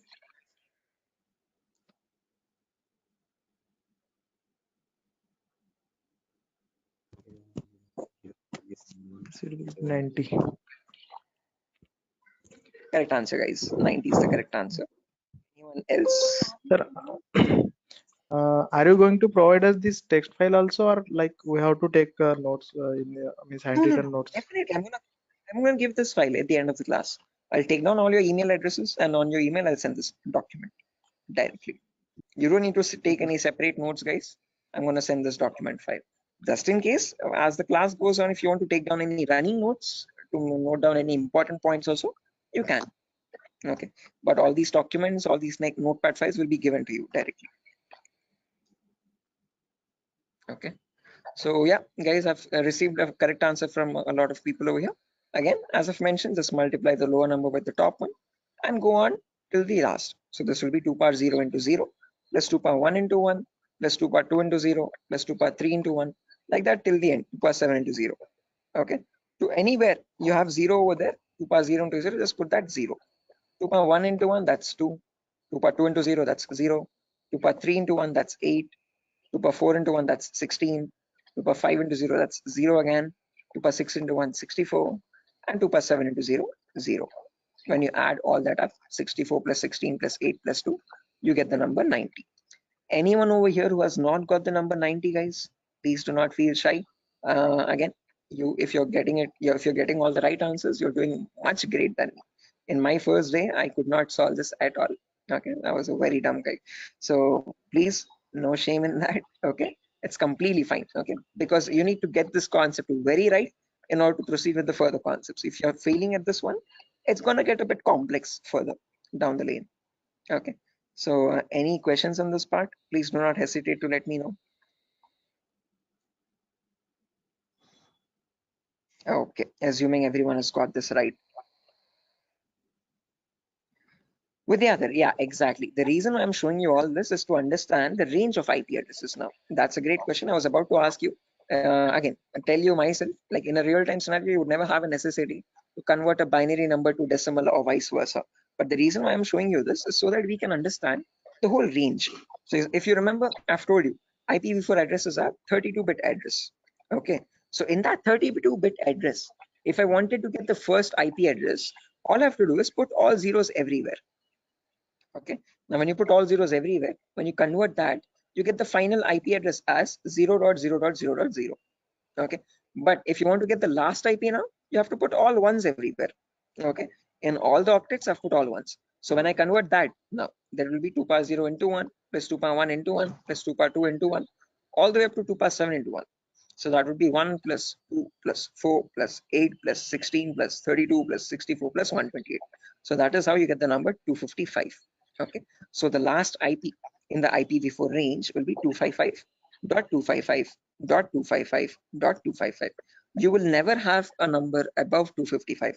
The reason being, now you know, because when you convert from binary to decimal, the maximum number you can get is 255 only. So you can never have an IP address like 300.250 or 700.150, something like that. Okay, that's an invalid IP. Okay, whatever IP addresses you have, those numbers will always range between 0 and 255. Okay, is this clear, guys? Everyone, why only specifically 255? Yes. Any questions up to this part? Perfect. No, this is the maximum. Yeah, guys, was someone asking a question?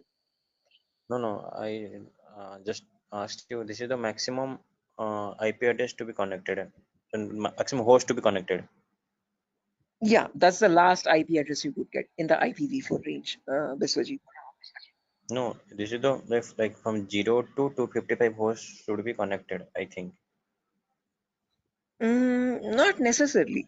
When we talk about IP addresses now from 0000 to 255, 255, 255, 255, we have around 4.3 billion IP addresses in total. Okay, what you are referring to is classes, guys. Class A, B, C. In class C, you can connect only 255 hosts. That is a much ahead concept. We'll reach there tomorrow. Okay, that's class C. Yeah, with the other, exactly. Okay, so we have not come up to there, guys. So let's not jump ahead. That might confuse the other students. Okay, so we'll go in a very slow pace. Okay, we'll go step by step. Okay, let's try to now we know the range of IPs. We know what IPv4 addresses are, how they look like. Okay, and what are the total like numbers? Where are they starting from, and what maximum number can they hold? Okay, we know they start at 0000 and they end at 255, 255, 255, 255. Now, in between these two numbers, how many addresses do we have is the main question. Okay, how many IPs are there? Okay, so for that, let's try to understand the sequence of sequence of IP addresses. Okay, and again, to understand sequence of IP, there are two simple rules. Rule number one is always start with the rightmost value. So if this is the first IP, 0000, next IP will be 0001, next IP 0002, next IP 0003, next IP 0004. This will go on up to 000255. Okay, after that, can I have an IP like 000256? Is this possible? No.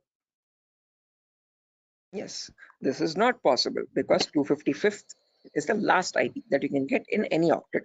You cannot get a number above 255, guys. It is a very golden rule that you have to remember. Okay. Now, once this octet has reached the maximum value, there comes the rule number 2. Only after the rightmost octet has been completely filled, then go to the left value. Okay. And after going to the left value, reset the rightmost value back to 0. Okay. What I mean by that is now this is completely filled. So now this left value 0 changes to 1. Okay, and the rightmost value 255 again resets back to 0. Okay, so next IP after 000255, next is 0010. Now don't directly jump from 0010 to 0020. That is wrong again. Okay, rule number 1, always go with the rightmost value first. So after 0010, you have 11, then 12, then 13, then 14. This goes up to 1255. Okay, after that 20, then 21, then 22, then 23, then you have 2255, then 30, 31, 32, 33, then 3255. Like that it will repeat again and again and again, and somewhere you'll have 2550, 2551, 2552, 2553, 255, 255. Now both these octets are filled, guys, as you can see. Okay, again rule number 2, once the Sir, rightmost octets are filled, what yeah, it signifies? those are the IP addresses, guys. Okay, so those are the IPs that devices can get in total. Okay. Okay, sir, continue. Right, again, doesn't signify anything. I'm just showing the sequence of IPs. Okay, how do IP addresses progress from one another, one after the other, one after the other? Okay, like after number 1, you have number 2, number 3, number 4. Like that, I'm showing you how IP addresses cycle one after the other. Okay, after 255, 255, yeah. Is this class C or class B? This is the whole range of IP addresses. We have not come to classes, so forget that classes exist for the time being. Okay, I have not discussed what classes are. Okay, I have not discussed. I have not brought up the word class. Okay, so for the time being, just forget the word called class. When I come into it, then get reminded of it again. Okay, Biswajit, do not confuse yourself. I am right now just telling you how IP addresses progress from one after the other. Okay. So I'm just telling you what is the first IP. After that, what is the next IP? After that, what is the next IP? After that, what is the next IP? As simple as that. Okay. So after 00255, now this is completely filled. This is also completely filled. So now this 0 changes to 1. So after that 0100, 0101, 0102, 0103. Then you have 10255. Then after that, this 255 becomes 0 and this 0 changes to 1. So 110, 111, 112, 113, 11255. Like that, the cycle repeats again and again and again. And somewhere you'll get 01, 255, 255. Just like how we had 00255, 255, you have 01, 255, 255. Then after that, from 0200 to 02, 255, 255, 0300 to 03, 255, 255. Like that, 0255000 to 0255, 255, 255. Now, whatever cycle repeated from the first IP 0000 till the IP 0255, 255, 255, same cycle again repeats from 1000 to 1255.255.255. Same repeats from 2000 to 2255.255.255. Same from 3000 to 3255.255.255. Finally, from 255000 to the last IP, 255.255.255.255. Okay, so all I'm showing you is the progression of IPs. How do IPs change from one after the other? What is the consecutiveness of IPs? Okay, so if you wanted to get the total number of IP addresses, you from 0000 till 255.255.255.255, it would be 255 to the power 4, because each cycle is repeating 255 times. So the total number of IP addresses would be 4.3 billion IPs. Okay, which is the number equal to 255 to the power 4. So with the other, yeah, the correct number of IP addresses would be 255 to the power 4. Hello, is that clear? Yes, sir. I If- understood something. Yeah. Okay, guys. Until this point, any questions, guys, for anyone? Again, do not get confused, guys. This is just to show you the sequence of IP addresses. In a real-time scenario, you would not need that anywhere. I'm just going very theoretically to get you familiar with the foundational concepts, like how IP addresses are built, how do they look like, what is the sequence of IP addresses, and so on. Going very basic. Okay. Sir, So you told. Hello. yeah, Biswajit. Sir, you told that 4.3 billion IP addresses. That means, sir, I did not get it actually. That, yeah, again, how many IP addresses are there, Biswajit? If you remember, each octet is cycling 255 times. Okay, so this first octet, rightmost one, is going from 0 to 255. Okay, after that from 10 to 1255, again 255 times. So like that, each octet is cycling 255 times. So there are 4 octets now. So 4 octets in the sense 255 into 255 into 255 into 255. Basic permutations and combinations. Okay, and when you calculate that 255 to the power 4, you get the number 4.3 billion. Okay, so that is how we got that number. Is that clear, guys? Okay. Hello? Yes, sir. Yes, sir. I Yes, sir, understood. clear. Right. Perfect, guys. Now, my question to you guys is, in today's world, in the era of 2022, are 4.3 billion IPs sufficient? No. No, Anyone? sir. No. No, sir. Definitely.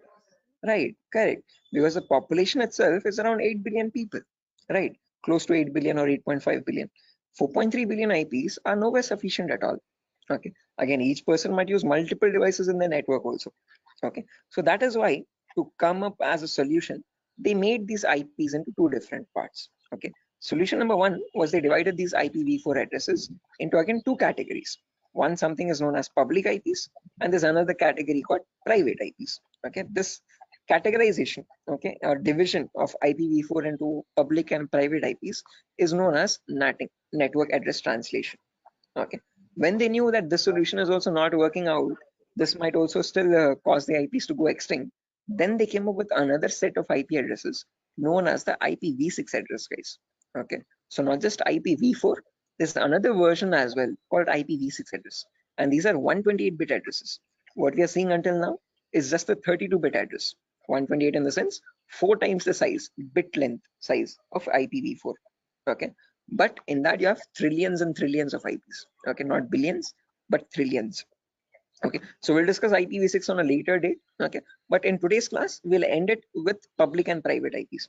So let's try to understand what these public IPs are and private IPs are. Okay, so public IPs are the IPs given to you by your internet service provider.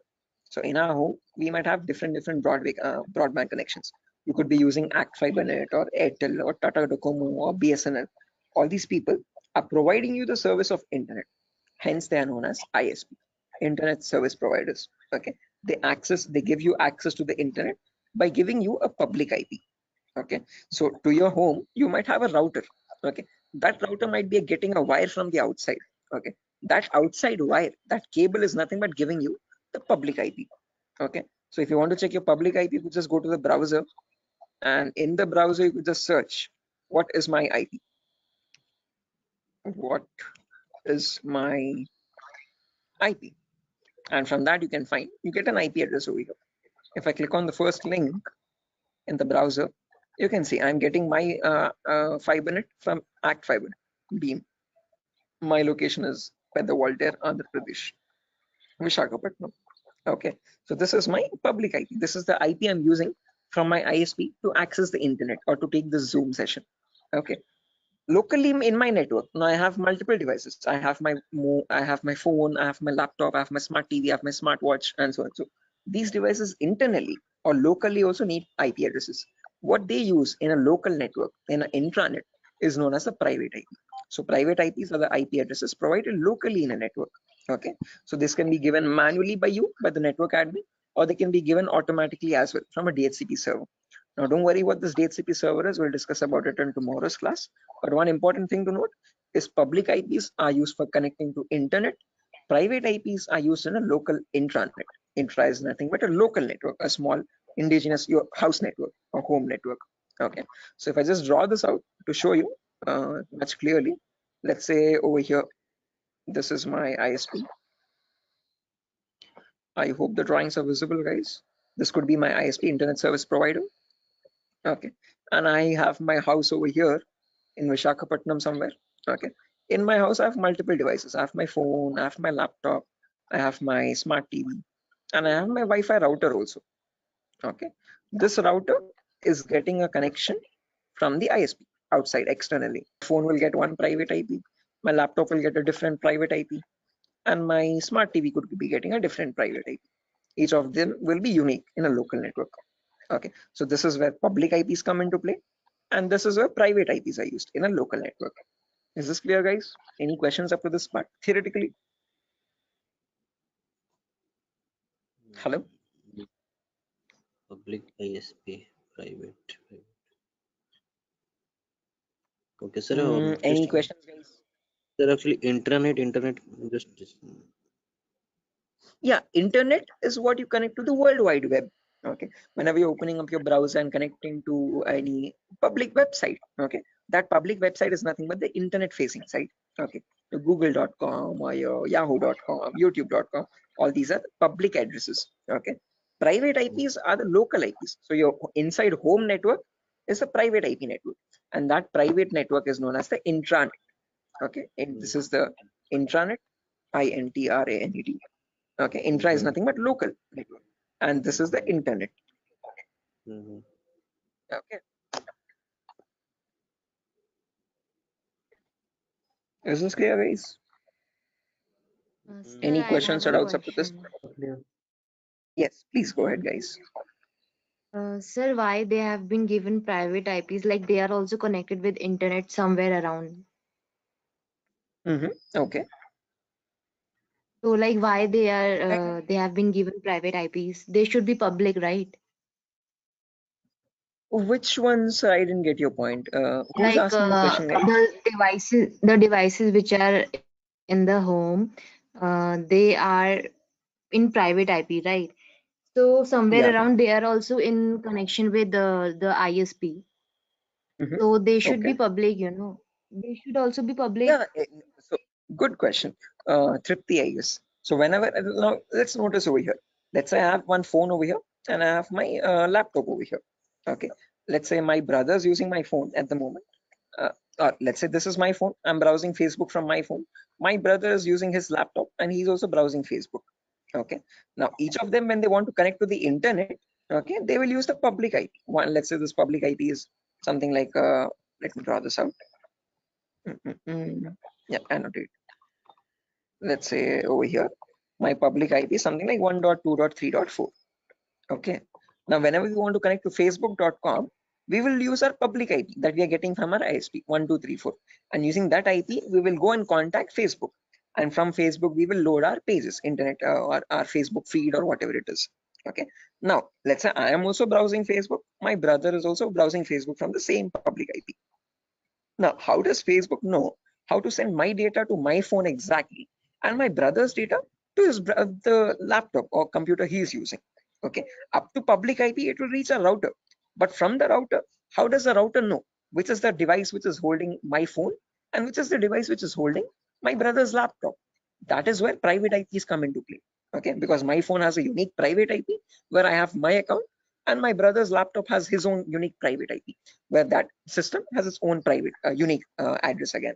Okay, so private IPs are used to identify a device in a local network and send the packets exactly to that device.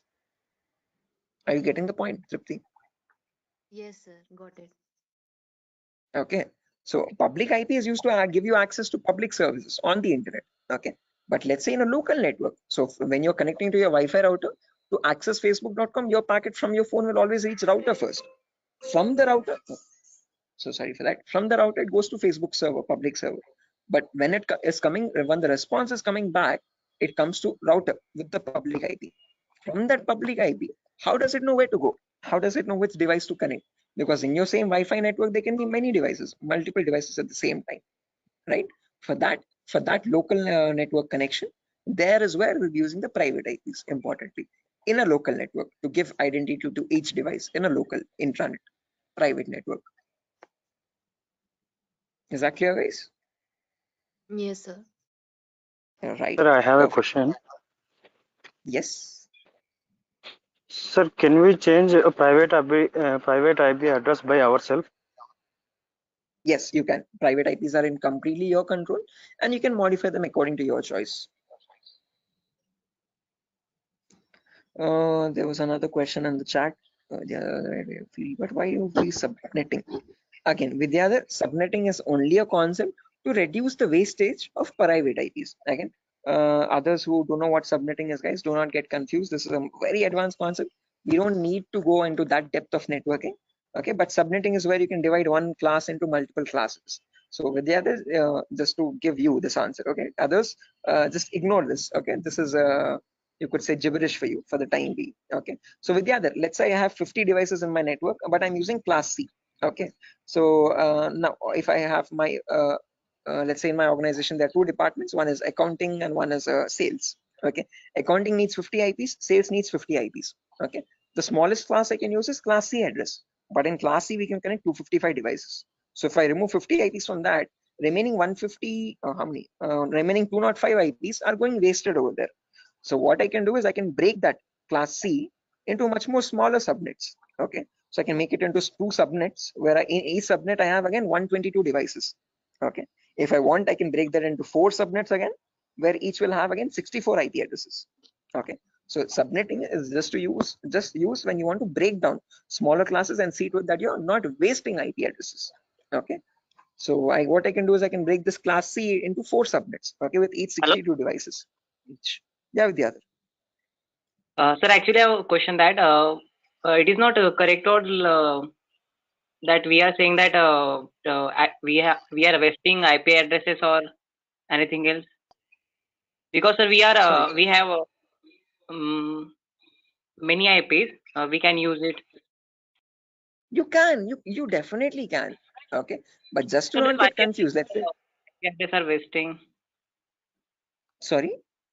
Well, let's say Sir, you we have said, you have yes, sir. 255 different networks, guys. Okay, okay, you have Yes, sir. 255 departments. Okay, so for each department you have allotted each network 192.168.0, 192.168.1, 192.168.2. Okay, like that, and in each network you're only using 50 IPs there. Okay, now let's say you wanted another department, 256th department there. Okay, now can you use any of the previous networks? Because all of them are already used up from 190 to 168 network till the 255th network. Now, if you want to add the 256th network with another 50 IPs or 100 IPs extra, then what will you do? Is my question. Okay, sir. Okay. Are you getting my point? Yes, sir. Okay, so just like that, it's not like you're spending money or anything, or no, you're not what do you say, giving any charges for the IPs that you're wasting. Okay, but just so that you have more IPs, free IPs left out, which you can allot for future services or future uses. That's what I'm talking about, not wasting IPs. Okay, I guess this is Vidyadhar only who's asking the question. Sir, Tarzan here, sir. Oh, okay, Tarzan, sure. I hope this is clear. Sir, hello. Yeah, guys. Biswajit. Sir, actually, I'm unable to get the concept of private and public, because public, you are connecting to a public server like Facebook. You are, all are connecting to Facebook. Okay. So and they One are second. trying to access. Biswajit. Uh,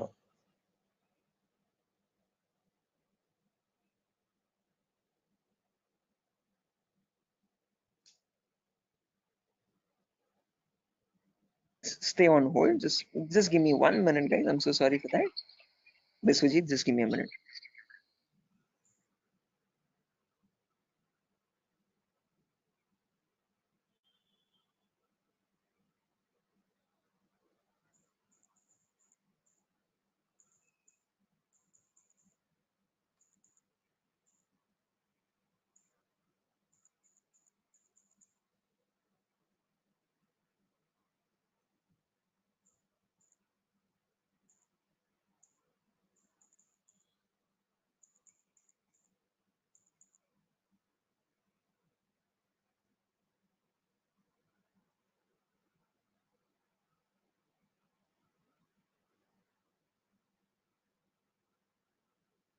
Guys, can you hear me now? I'm so sorry, guys. The Vinayaka Chaturthi thing. But anyways, yeah, Biswajit, to come back to your point again, as I've mentioned, just remember one key point to note is that public IPs are used to access the internet. So when you want to connect to google.com from your laptop, okay, your laptop needs to get a public IP for that. Okay, that public IP is provided to you by your ISP, Internet Service Provider. As simple as that. Private IPs are used for a local communication. Okay, so let's say you want to share files from your laptop to your phone, okay, or from your phone to another phone in the local. okay, understood. So yeah, now when we come to private IPs, guys, again, I guess I was muted over there. As I've mentioned, if you have multiple devices in a local network, now if you want to share files or anything from one device to the other device, if you want to share files from your phone to your laptop or from your laptop to another phone or so, Like, okay, you don't need public IP, you just need private IPs over there. look, I understood. So means like there is one IP that is public to all, and but for that against to public IP there is also private IP to work internally for the Internally, uh, exactly. For yeah. internal communications, you have the private IP. Okay, for external, for connecting to a public service, there you would need a public IP. Okay, is that clear, guys? Yes. Right, perfect. Sure. So yeah, again, that's that for today's class, guys. Nothing further to discuss. Okay, Hello. we're already Hello. past our. Yeah, Prasad.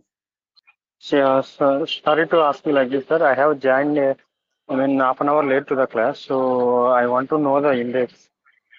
No worries, Prasad. I actually myself started the class 20 minutes late today, so I'm pretty sure you haven't missed much. Okay, but let me share the index as well, just since you have asked. I have shared this in the demo session a couple times earlier.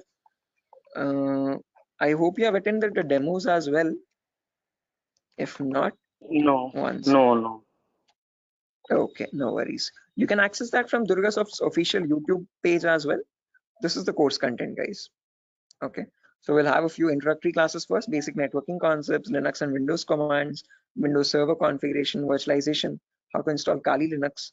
After all these introductory concepts are done, then we'll go into the advanced concepts. Okay, gaining access, malware attacks, network penetration testing, web application pen testing, basic cloud security, all that. Okay, so if time permits, Prasad, please go through the YouTube demo tutorial so that you have a much better picture. In the demo, I've explained what are topics I'll be discussing in the course, what we'll be learning out throughout the course. So it's much better if you go through the demo once time permits. Okay, thanks for sharing information. Sure, definitely, guys. Again, guys, I'm gonna end the session over here for now. Before I end, I want all your email addresses. Can you please drop it in the chat box so that I can share this notepad file with you? You can go through the notepad file when time permits. Okay. And in tomorrow's class, again, I'm gonna be starting the class sharp at 8 o'clock tomorrow, guys. So sorry for the delay today, but tomorrow there won't be any delay at all. And yeah, someone asked me. Sir, I sent the my email ID. Yeah, sure. I've seen that, guys. So please just drop your email in the chat box over here, and from there I can just add the notepad file. Chat box. Mm, Sir, organize the chat box. I have already sent my email ID. sure thing. Nice.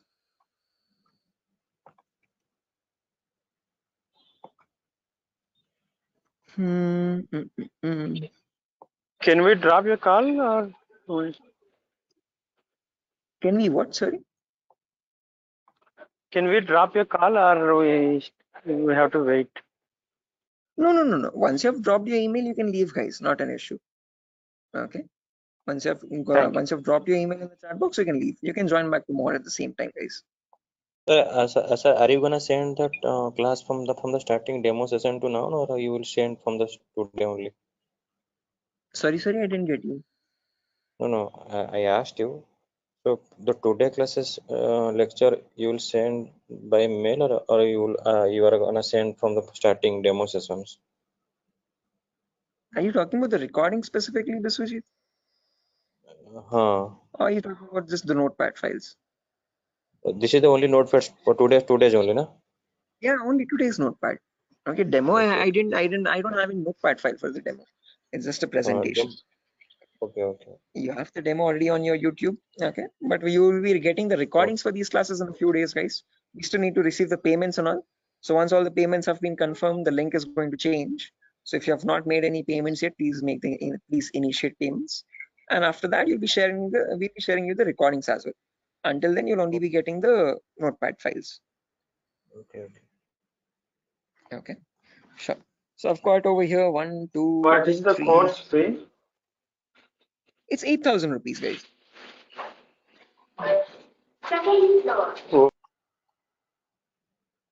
Okay. Okay, I've received 4 emails, guys, over here. Okay, sure. So yeah, that's it, guys. I'm going to send the notepad file, right? Sorry. Sir, actually, I'm not getting the chat bot. I'm sorry to ask where exactly it is. You have access this from the browser, right, Ravikiran? From the link?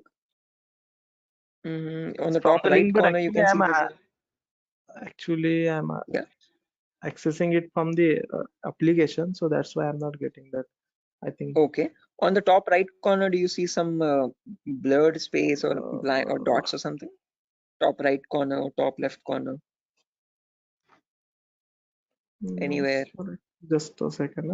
Do one thing, Ravikiran. Just spell out your email. I'll note it down. I'll write it down.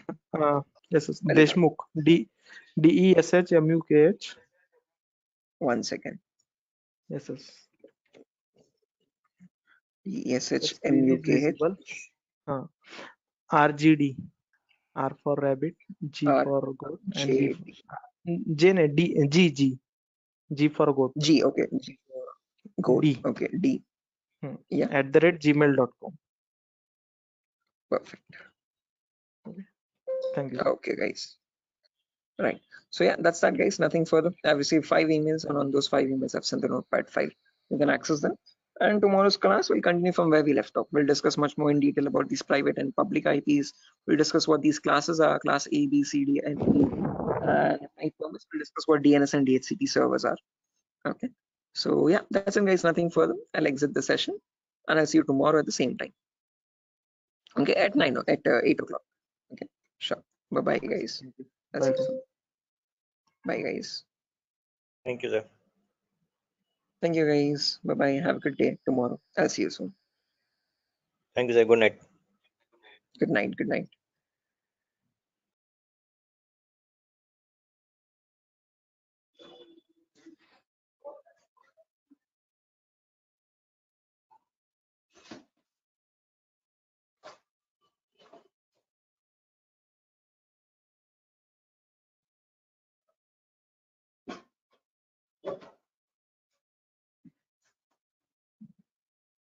Okay, guys, can you see my screen? Is it visible? Yes, sir, it is visible. Yes, sir. Right, perfect. Let's do one thing. Let's just wait for 2 more minutes. for the other people to join as well, and then we'll start Okay, the sir. session. Okay, sir. Okay. Very good. Sure. Anyone who's viewing or joining the session today fresh without joining yesterday? Anyone from that as such? Okay. I hope everyone has joined yesterday as well.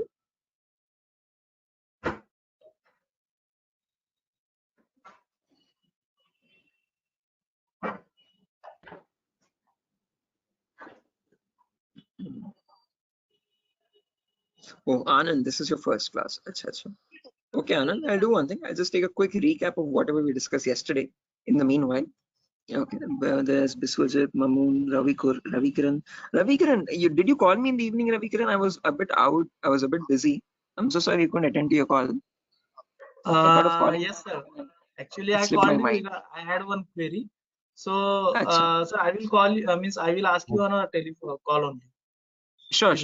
Again, I have a class till 10 o'clock after your batch also. So give me a call after 10. Okay.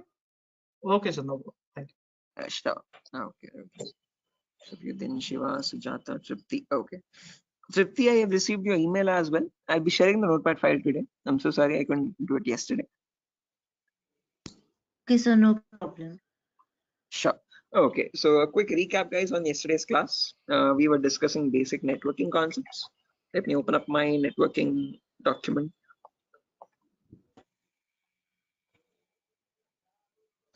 Yes. So again, we are in the first prerequisite concept, guys. We're understanding what basic networking concepts are. So Anand, what we discussed yesterday was basically IPv4 addresses. Okay. So every device has a unique identity to it, and that address is known as a IPv4 address. IP stands for Internet Protocol, and this is the fourth version of it. Okay, the ones which is successfully working even in today's world. It's a 32-bit address basically. What I mean by 32-bit is that it contains 32 zeros and ones consecutively. Okay, and then it is divided into 4 octets, each of 8 bits. Okay, so this is how the address looks like in the binary format. The binary is nothing but the language that computers understand, the 0 or 1 language. Okay, but this is not that human readable. We don't understand it that easily. What we understand is the decimal numbers from 0 to 9. Okay, so what we did or what we learned yesterday was how to convert any binary number to a decimal number. Again, quite a bit lengthy. I won't be going through that. If time permits, go through the recordings. We'll be uploading all the recordings once the payments are confirmed. Okay, so once you're joining and once you make the payment, you can access the recording for yesterday's session as well. Okay, so we have understood how to convert binary numbers to decimal numbers, and from that we got the range of IP addresses.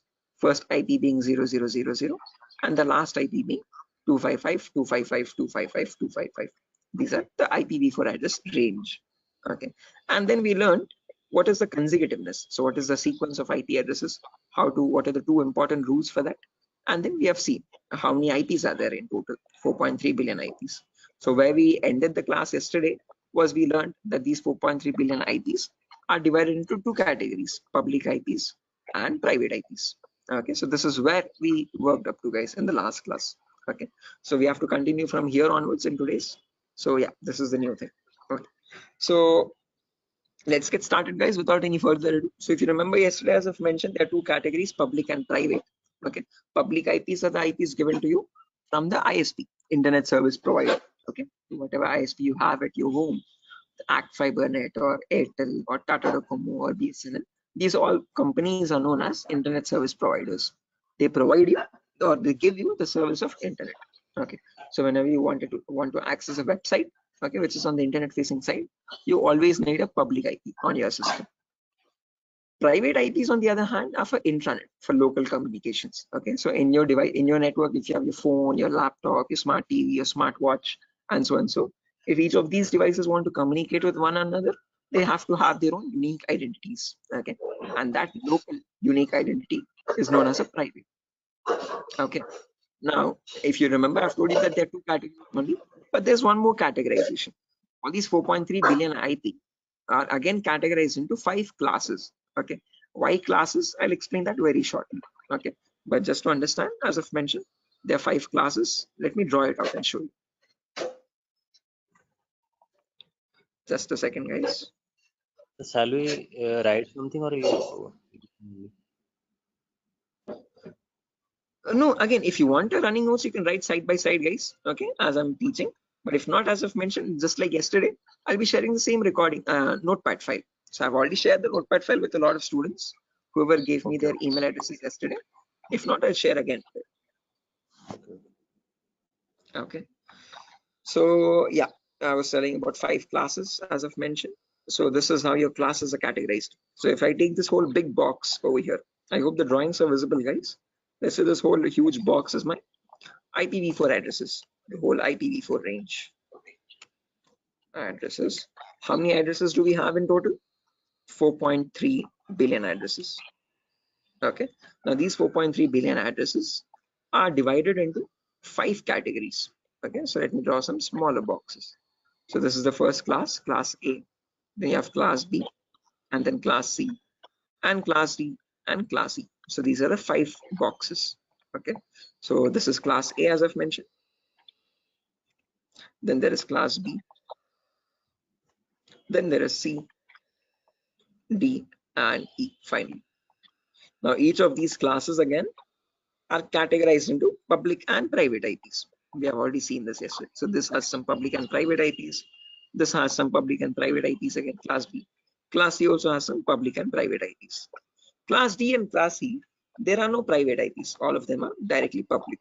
So class A has a few public IPs and a few private IPs. Okay. Similarly, class B also public and private. Class C also public and private. But class D and class E, they have no private IPs. All of them are public IPs only directly. Okay. So if you want to take a screenshot or anything, guys, you can take a screenshot of this image of like a classification of IP addresses, a very simple diagram. Okay. So from this diagram, you can remember which classes have what type of IPs. Okay. So can I clear the drawings, guys, if you're done? Yes, sir. Right. Now, let's try to understand the range of each of these classes now, one by one. So as I've mentioned, the first IP starts at 0000. Last IP ends at 255, 255, 255, 255. These are my 5 classes. And guys, you have to memorize these values. Okay, these 5 lines of data. So class A starts at 0000 and this ends at 127, 255, 255, 255. Since this is ending at 127 and all these 3 octets are filled, 255s, then the next number starts at 128. So class B, that is why, starts at 128,000 and ends at 191, 255, 255, 255. Since this is ending at 191, class C starts at 192,000 and this goes all the way up to 223, 255, 255, 255. Since this is ending at 223, class D starts at 224 and ends all the way up to 239, 255, 255, 255. And finally, since this is at 239, class C starts at 240. So all you have to remember is 4 numbers, guys. This 127, 191, 223, and 239. Easy ways to remember. On left side, you have all even numbers. Right side, you have all odd numbers. Okay, 0 to 127, 128 to 191, 192 to 223, 224 to 239, 240 to 255. Okay, on the left side, you have all zeros. On the right side, you have all 255s and 3 options. Okay, now these are the classes, class A, B, C, D, and E. Again, in each class, if you remember, I've told you they are public and private IPs. So in class A, between 0000 and 127, there's a range 10000 to 10255, 255, 255. These are the public, private IPs in class A. Any IP outside this range by default is a public IP. That is a key important rule to remember. Okay, any IP between this range is a private IP. Any IP outside this range in class A is a public IP. Okay, similarly in class B also, between 128 and 191, there's a small range, 172 1600 to 172 31 255 255. This is the private IP range in class B. Any IP inside this is a private IP. Any IP outside this range is a public IP. Similarly in class C also, between 192 and 223, 190 to 160 to 190 to 160 255 255. Any IP inside this range is a private IP. Any IP outside this is a public IP. Okay, so just to practice out these ranges, guys, I'm going to write down 10 IPs as examples, and you have to look at these numbers. Okay, you have to look at these 8 lines of data and tell me which IPs belong to which class and whether they are public or private IPs. Okay, let me quickly write down a few IP addresses, guys, over here. Okay, one last time, just to make you understand, if we take a class A example, so between 0000 and 127.255.255.255. So this is the whole class A range, guys, as you can see, between 0000 and 127.255.255.255. So in between this, there's a small range, 10.000 to 10.255.255.255. This is the private IP range. Okay, any IP inside this range is a private IP. Any IP outside that, so from 0000 to 9.255.255.255, these are public IPs. Again, after 10, you have 11.000 to 127.255.255.255. These are also public IPs. Okay, so in the whole range, you have in between private IPs, and outside that you have public IPs. Is this clear, guys? Any question or doubt up to this part? No, I understood. Anyone? Right, everyone? Anyone who has not, please do not hesitate, guys.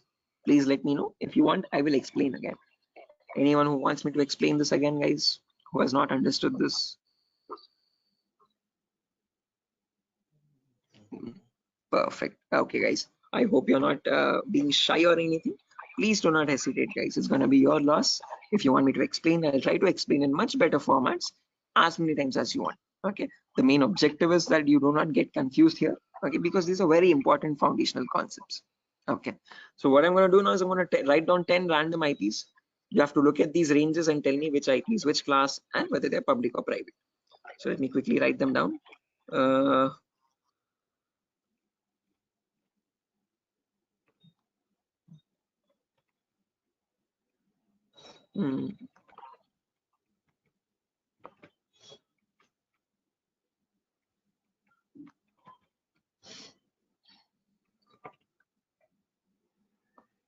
Sorry.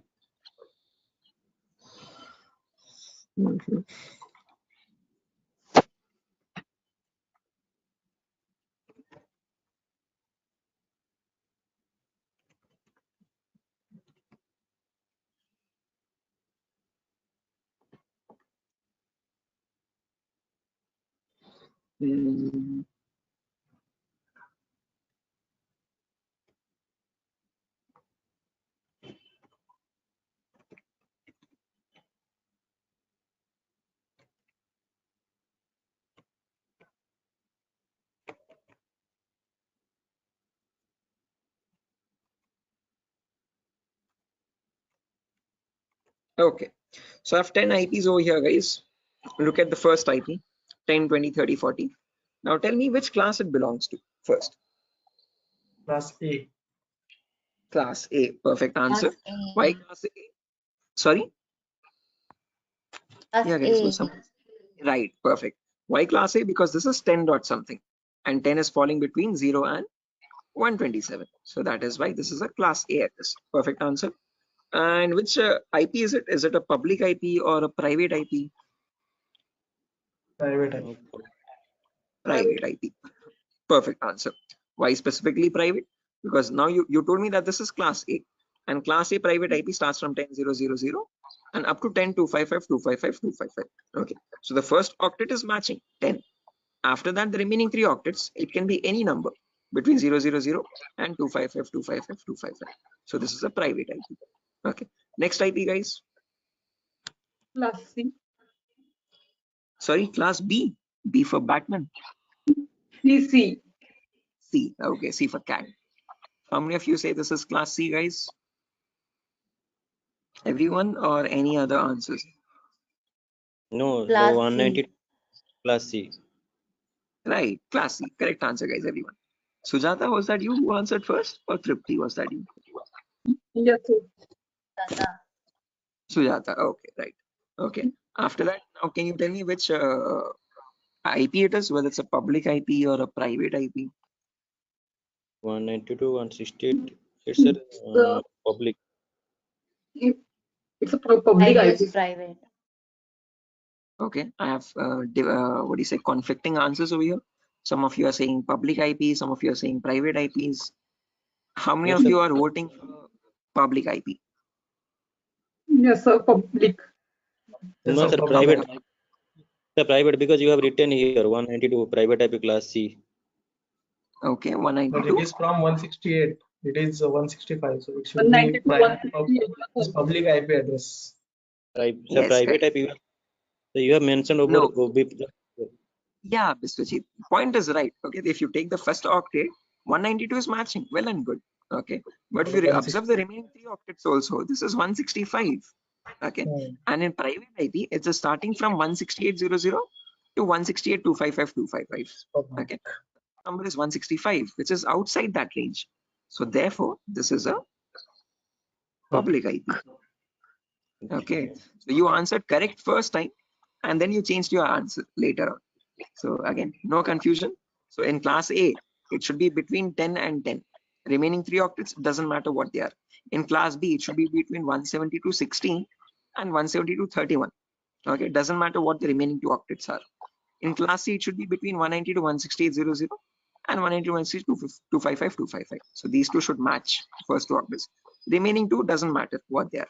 These 00, 255, doesn't matter. Okay. Next IP 172.16.01. Which class? Class B. Class B. Private. Class. Perfect. Private. Public or Yeah. Private. Sir. private IP? Perfect answer. Next one, guys.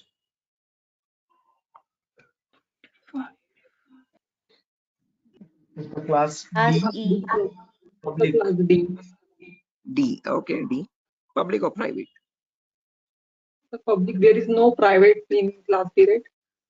Right. Correct answer. So in class D and class C, there are no private IPs, guys. There are only public IPs. So therefore, this is a public IP. Next one. Class A public. Class A. Class A Class public. Public. Are you sure this is public, guys? Class A public. Yes, sir. Yes. Right, correct. Public IP, because this is 11.network and 11 is outside the private IP range. Perfect answer. Next one, 192.168.1.5. Class Class C. C. Class C private. Class C, private. Correct answer. Class C and then private. Next one. Class B. Class B. Class B Private. public. Public. Perfect. Why specifically public? Because this is 172.45. Okay. Private is from 172.16 and 172.31. And this is 45 inside the range. So that is why this is a public IP. Next one. Class B public. Class B public. Class B public. Perfect. B public. Next one. Class D public. Class D. Class D. Public. D. Public. Correct answer. D. D. Public. Okay. Last IP. Class C public. Class C public. Correct answer. Okay. So what you have done over here is a great job, guys, by looking again, all the answers are right, no issues anywhere. Initially, a couple people stumbled here and there, but no worries, you have got this concept right. I hope everyone has participated in this and answered it. If you have not participated as well, I hope you are getting it in your mind right at least. Anyone who has not understood anything out of these, is it still gibberish for anyone who is not able to make out like what is happening over here? Anyone as such? Please do not hesitate to answer, guys. This is a completely new concept. Okay, so even if you're not getting it, that's completely normal. I sucked a lot more. You're doing great. Okay, so yeah, that's that. This is a great concept. Again, what we have done over here is, guys, we have taken the help of these 8 lines. I would recommend you, if time permits, please memorize this at the earliest. As soon as you look at an IP, you have to figure out just by looking at it which class it belongs to and whether it's a public or a private IP. It's very important for us in the coming concepts. Okay. So over here, if I go to my browser and if I check for my IP, that's my browser. If I search for what is my IP, can you tell me what IP will I be getting over here? You will get public. Public. Public IP. As you can see, it's mentioned over here. This is my public IP. 49, 204, 238, 146. Can anyone tell me which class it belongs to? It is a public IP for sure. But which class? Uh, class Sorry. in Okay, there's notes some confusion. Open this notepad file. Yeah. 49. It's I think Class class A. A. Class A. Yeah. Not for 49 is pretty. Yes, perfect. Class A and public IDs. Okay, so whenever you check in the browser, guys, it will always show you your public ID. If you want to check Sir, your private ID for your local sir, I have a machine, yeah, Biswajit. sir, in each time, whenever if someone is typing what is my IP, so every time it will show you only class A IP address. Not necessarily. You can get it from class A, B, or C. Any class. Okay. Means it Okay. is varying. You will never get. Sorry. It is varying or what? Yeah, it will vary. Definitely, it will keep on changing. So you can get a class A public IP, class B, or class C. You will never get class A or class C. I'll explain why. But it can vary between class A, B, and C. Okay, it can alternate. Okay. Now, if you want to check your private IP, guys, I hope that is How it clear. is? How? So you it depends on your ISP. ISPs have their own set of IP addresses, and from that set, they will allot one IP to your system or to your network. Okay. So whatever IPs they purchase from the various organizations, that IPs they can add. Okay, and they will purchase IPs from any range, class Sir, A, B, or C. in total, all over and in like India, all this is called everyone have select systems. So whenever they are accessing the internet, so what they are the ISP or providing their IP to this machine, public IP. Is that are you Yeah, saying? that's what. Yeah, exactly. So wherever you're accessing internet from, every internet connection needs definitely compulsorily a public IP. Okay, so in my network, if I have 100 devices, all of these 100 devices will have the same public IP because they're connected to the same router in my home. Okay, because the router is from where the ISP is giving me a line, and in that line I get the public IP. So these 100 No, like devices will have different private IPs, no, but the same public IP. so no, actually, sir, my question is like I am using the internet through my mobile. My mobile have Geo internet or Airtel internet, so I'm accessing through my internet from my mobile. So Airtel, so like my mobile have also IP address. So that I was get Def- just little confused. That Definitely, your mobile will also, when you're using the Airtel SIM card, that SIM card is where you'll be getting from that SIM card a public IP. Right? That SIM card is in direct connection with your ISP over the wireless network. okay, Okay, right. Okay, so those also get public IPs. Whenever you want to connect to the internet, whether it be a SIM card or whether it be a home broadband connection, any of them will always get a public IP. Now, don't get confused if you get sometimes a very long IP. So that would be IPv6 addresses. Okay, sometimes you see a number IP like this. This is IPv4, and sometimes you see alphabets also when you search for what is my IP. A very long number that is IPv6, guys. Okay, usually SIM cards get IPv6 public IPs. Okay, so do not get confused with that. We have not come to IPv6 yet. We'll discuss that later on. Okay. okay. Any questions up to this part, guys, for the time being? What is the role of these classes here? Good question. I'll be coming to that shortly. Tripti, right? Tripti? Yeah. Yeah, Tripti, I'll be coming to that. Good question. It is very important that we need to understand why we have these separate classes. Why not a single class? Why we making it complicated? Okay. So yeah, we'll be coming to that very shortly. So next topic is understanding that only. Okay. So, but before that, one quick review. I've shown you how to see a public IP, but I've not shown you how to check a private IP. So if you want to check your private IP, guys, you have to open up your command prompt. And in the command prompt, you have to search for a command ipconfig. And this ipconfig command will give you the private IP. So right now, if you notice, I'm connected with my Wi-Fi network over here. Okay. So for that Wi-Fi, I'll be seeing over here the wireless interface, as you can see, wireless LAN. And that shows me my private IP over here, 192.168.0.5. Now, can you look at this IP and tell me which class it belongs to? 192.168.0.5. C. Right? Class C. Yeah. Perfect. Okay, 192.168.0.5. And can you tell me if it is surely a private IP or public IP? 192.168.0.5 over here. Right. Okay. As you can see, it is falling Private. between this. So that is why, therefore, it's a private IP. Okay. Now, coming to the next part, why do we need these classes? Okay, what is the necessity? Why not one single class? Okay, so for that, we need to understand something called network portions and host portions. So I'll write down what these network and host portions are, and then we'll understand these portions one by one. Class A has one network portion and 3 host portions. Class B has 2 network portions and 2 host portions. Class C has 3 network portions and 1 host portion. Class D and Class E have no host portions. All of them are network only. So as you're progressing down, you can see the network portions are increasing one by one. There's only one network portion. Class B has 2 network portions. 1 second, I'm receiving an audio back. Guys, I'm going to mute everyone. Okay, if you have any queries, please feel free to unmute yourself. Okay, because there's some background disturbance. Or you can mute yourself, guys, as well. Yeah, thank you. If you have a question, please feel free to unmute at any certain point. Okay, right. So again, Class A has 1 network portion, Class B has 2, Class C has 3, Class D and Class E all are network portions only. There are no host portions. Now, what are these network portions and host portions? Class C, we'll take the example first to let us understand. So Class C has 3 network portions and 1 host portion. And the first private IP starts at 192.168.0.0.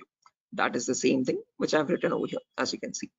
Okay, so if this is the first IP, 192.168.0.0, the first 3 portions are the network portion, last portion is the host portion.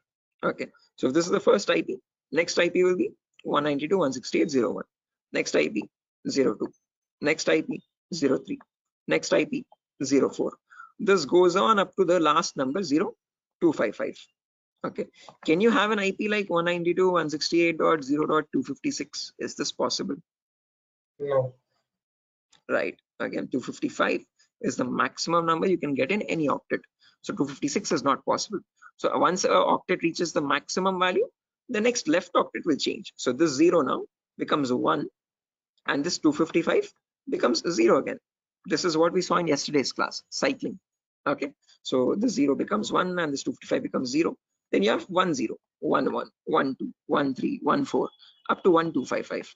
After that 2 0, 2 1, 2 2, 2 3 up to 2255, 3 0, 3 1, 3 2, like that till the end, 2550, 255, 255. Okay, now what I mean by this network portions and host portions is that as long as the network portions are same, all these devices or all these IPs will belong to the same network. Okay, and these are just individual hosts. Okay, so this could be my router, this could be my laptop, this could be my smartphone, this could be my smart TV, my smartwatch. All these are different devices in the same network. They can communicate with each other, they can share files, they can talk to one another. But as soon as the network portion changes, so the network portion for this is 192.168.0. So as soon as this is changing from 0 to 1, the network is dividing over there. Okay, so even if you bring a device with this IP and connect it with a LAN cable to the same router, they will still not be able to communicate in the same network. Okay, because this is an IP from a different network portion. Okay, so these are a different network altogether, and these IPs belong to a different network. Okay, so what network and host portion signify is that how many hosts you can connect in each network of that. Okay, so over here in Class C, since there are 3 network portions, the first 3 are going to act as the network ID for us, 192.168.0. network. Okay, last octet is going to act as the host number. So this is the first device, the second device, the third device, fourth device, fifth device. Like that, you can connect 255 devices in each Class C network. Okay, so this is a completely different network with 255 devices. This is another completely different network with 255 devices, and they can't communicate with one another because their network portions are different. If you want them to communicate, you have to put a router in between. A router is a device which is capable of transferring data from one network to the other network. Okay, if you have a switch is capable of connecting multiple devices in the same network. Okay, so with the switch we can connect all these devices. With a router we can make communication possible between 2 different networks. Okay, so that's a differently again, that's altogether a completely different concept, guys. But what you have to understand from this is that in class C, which has 3 network portions and 1 host portion, we can, all the first 3 are the network portion bits. Okay, and that is also known as the network ID. Okay, and the last portion is the host value. Okay, so 192.168.0.0, this is the first IP, then the second IP, then the third IP, then the fourth IP. Like that, you have 255 IPs. Right? After 255, the next network starts. Okay, is this clear, Tripti? What is this network portion and host portion? Everyone else as well. I guess Tripti asked the question, why do we need these classes? So in class C, Yes, sir. we can connect only 255 devices. Now, when I take the example of class B, in class B, there are 2 network portions and 2 host portions. So if I take the first private IP, 172.16.0.0, this is the first private IP, guys, as you can see. That's the same thing which I have written over here. Okay, so in class B, if this is the first IP, 00, after that next IP, 01, next IP, 02, next IP, 03, next one, 04. This goes on all the way up to 0255.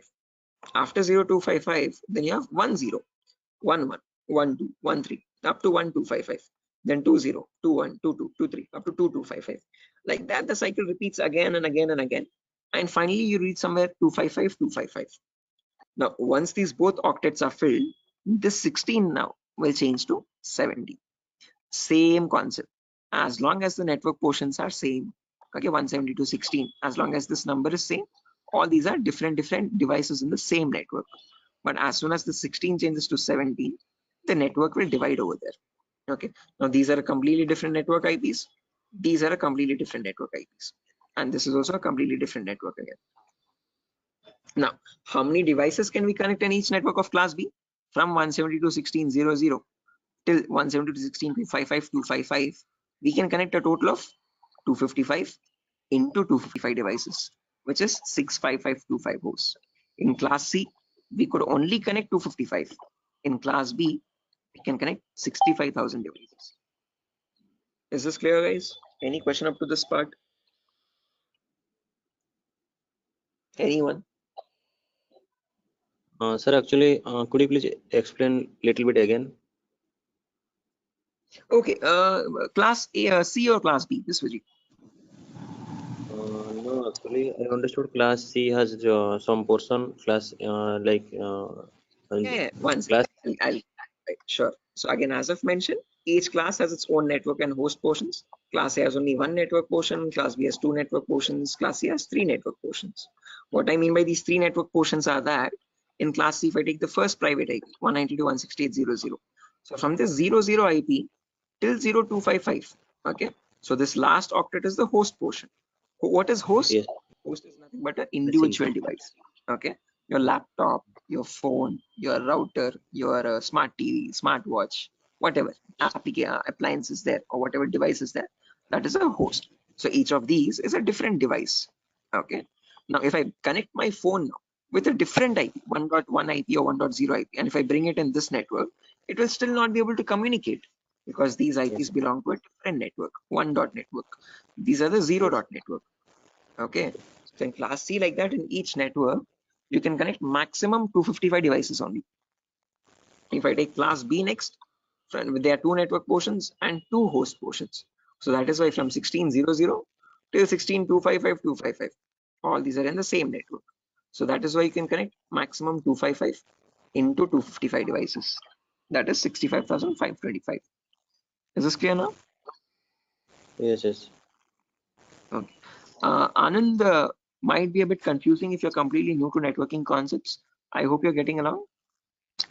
Yes, sir, I'm getting, but there is a question in class is I think you have said that we need a different router to connect between those two networks. Yeah, definitely. Again, whenever you have 2 different networks and you want communication possible between 2 different networks, you would need a router in between. For a same network communication, you need a switch. Okay. Sir, can you explain that again? I didn't get that. How Yeah, like sure. we need a Let me show different you again. router. Basically, if I show you how a switch looks like, networking switch. this is your switch, Anand. Okay, so this is what you use in companies. Okay, and you can see this is a 32 port switch, so you can connect 32 devices. Okay, so I can connect 32 systems over here. Okay, so a switch is a device that is used for same network communication. Okay, if you have 32 computers, you can connect a LAN cable from each computer to the switch, and they will be able to communicate with one another. Okay, well, again, condition being each of them is getting an IP in the same network. Okay, so all of them should belong to the same network IP. Okay, if I bring a device with 1.1 network, and if I put and connect it to the switch in this network, and if I put the LAN cable also, it will still not be able to communicate. Although it is physically connected, logically it is getting a different IP from a different network, so it won't be able to communicate. Now, when you come to routers, so networking routers. Okay, this is how routers look like. Okay, might be a bit similar to switch though, as you can see, but somewhat different. Okay, a router is capable of connecting two different networks altogether. Okay, so let's say I have switch A and switch B. To each switch there are 32 devices. If I want these two different networks, okay, let's say switch A is a 0 dot network, switch B is 1 dot network. Now if I want them to communicate with together, I have to connect these both switches to a router in between, and then through the router they can transfer packets. Okay, Okay. this is clear, guys? Yes, sir. Right, in our home network also that is the same thing that happens. Okay, this is how our home router looks like, the Wi-Fi router, and that router is communicating between two different networks. What are the two different networks there? One is the internet, the other is my local network, local LAN network, Wi-Fi LAN. Okay, my phone, my smart TV, all these are getting private IPs. So when these private IPs want to communicate with the public IP, you have a router in between, communication between two different networks. I hope this clarifies more. Yes. Right, perfect. Any other questions, guys, up to this part before I go with class A example now? Okay, now when we take class A, if you remember, I've told you class A has one network portion and three host portions. So first IP is 10.0.0.0. So from 10.0.0.0 all the way up to 10.255.255.255, all these IPs belong to the same network because the first network portion is constant. Okay, doesn't matter what the host portions are. Okay, they can be anything and they will still belong to the same network. As soon as this 10 changes to 11, there the network divides again. Okay, so from the first IP 10.0.0.0 to 10.255.255.255, we can connect a total of again 255 to the power 3. Okay, those many devices. Okay, so in class A we could only connect 255 devices. In class in class C we could connect only 255 devices. In class B we could connect 255 into 255 devices, and in class A we can connect 255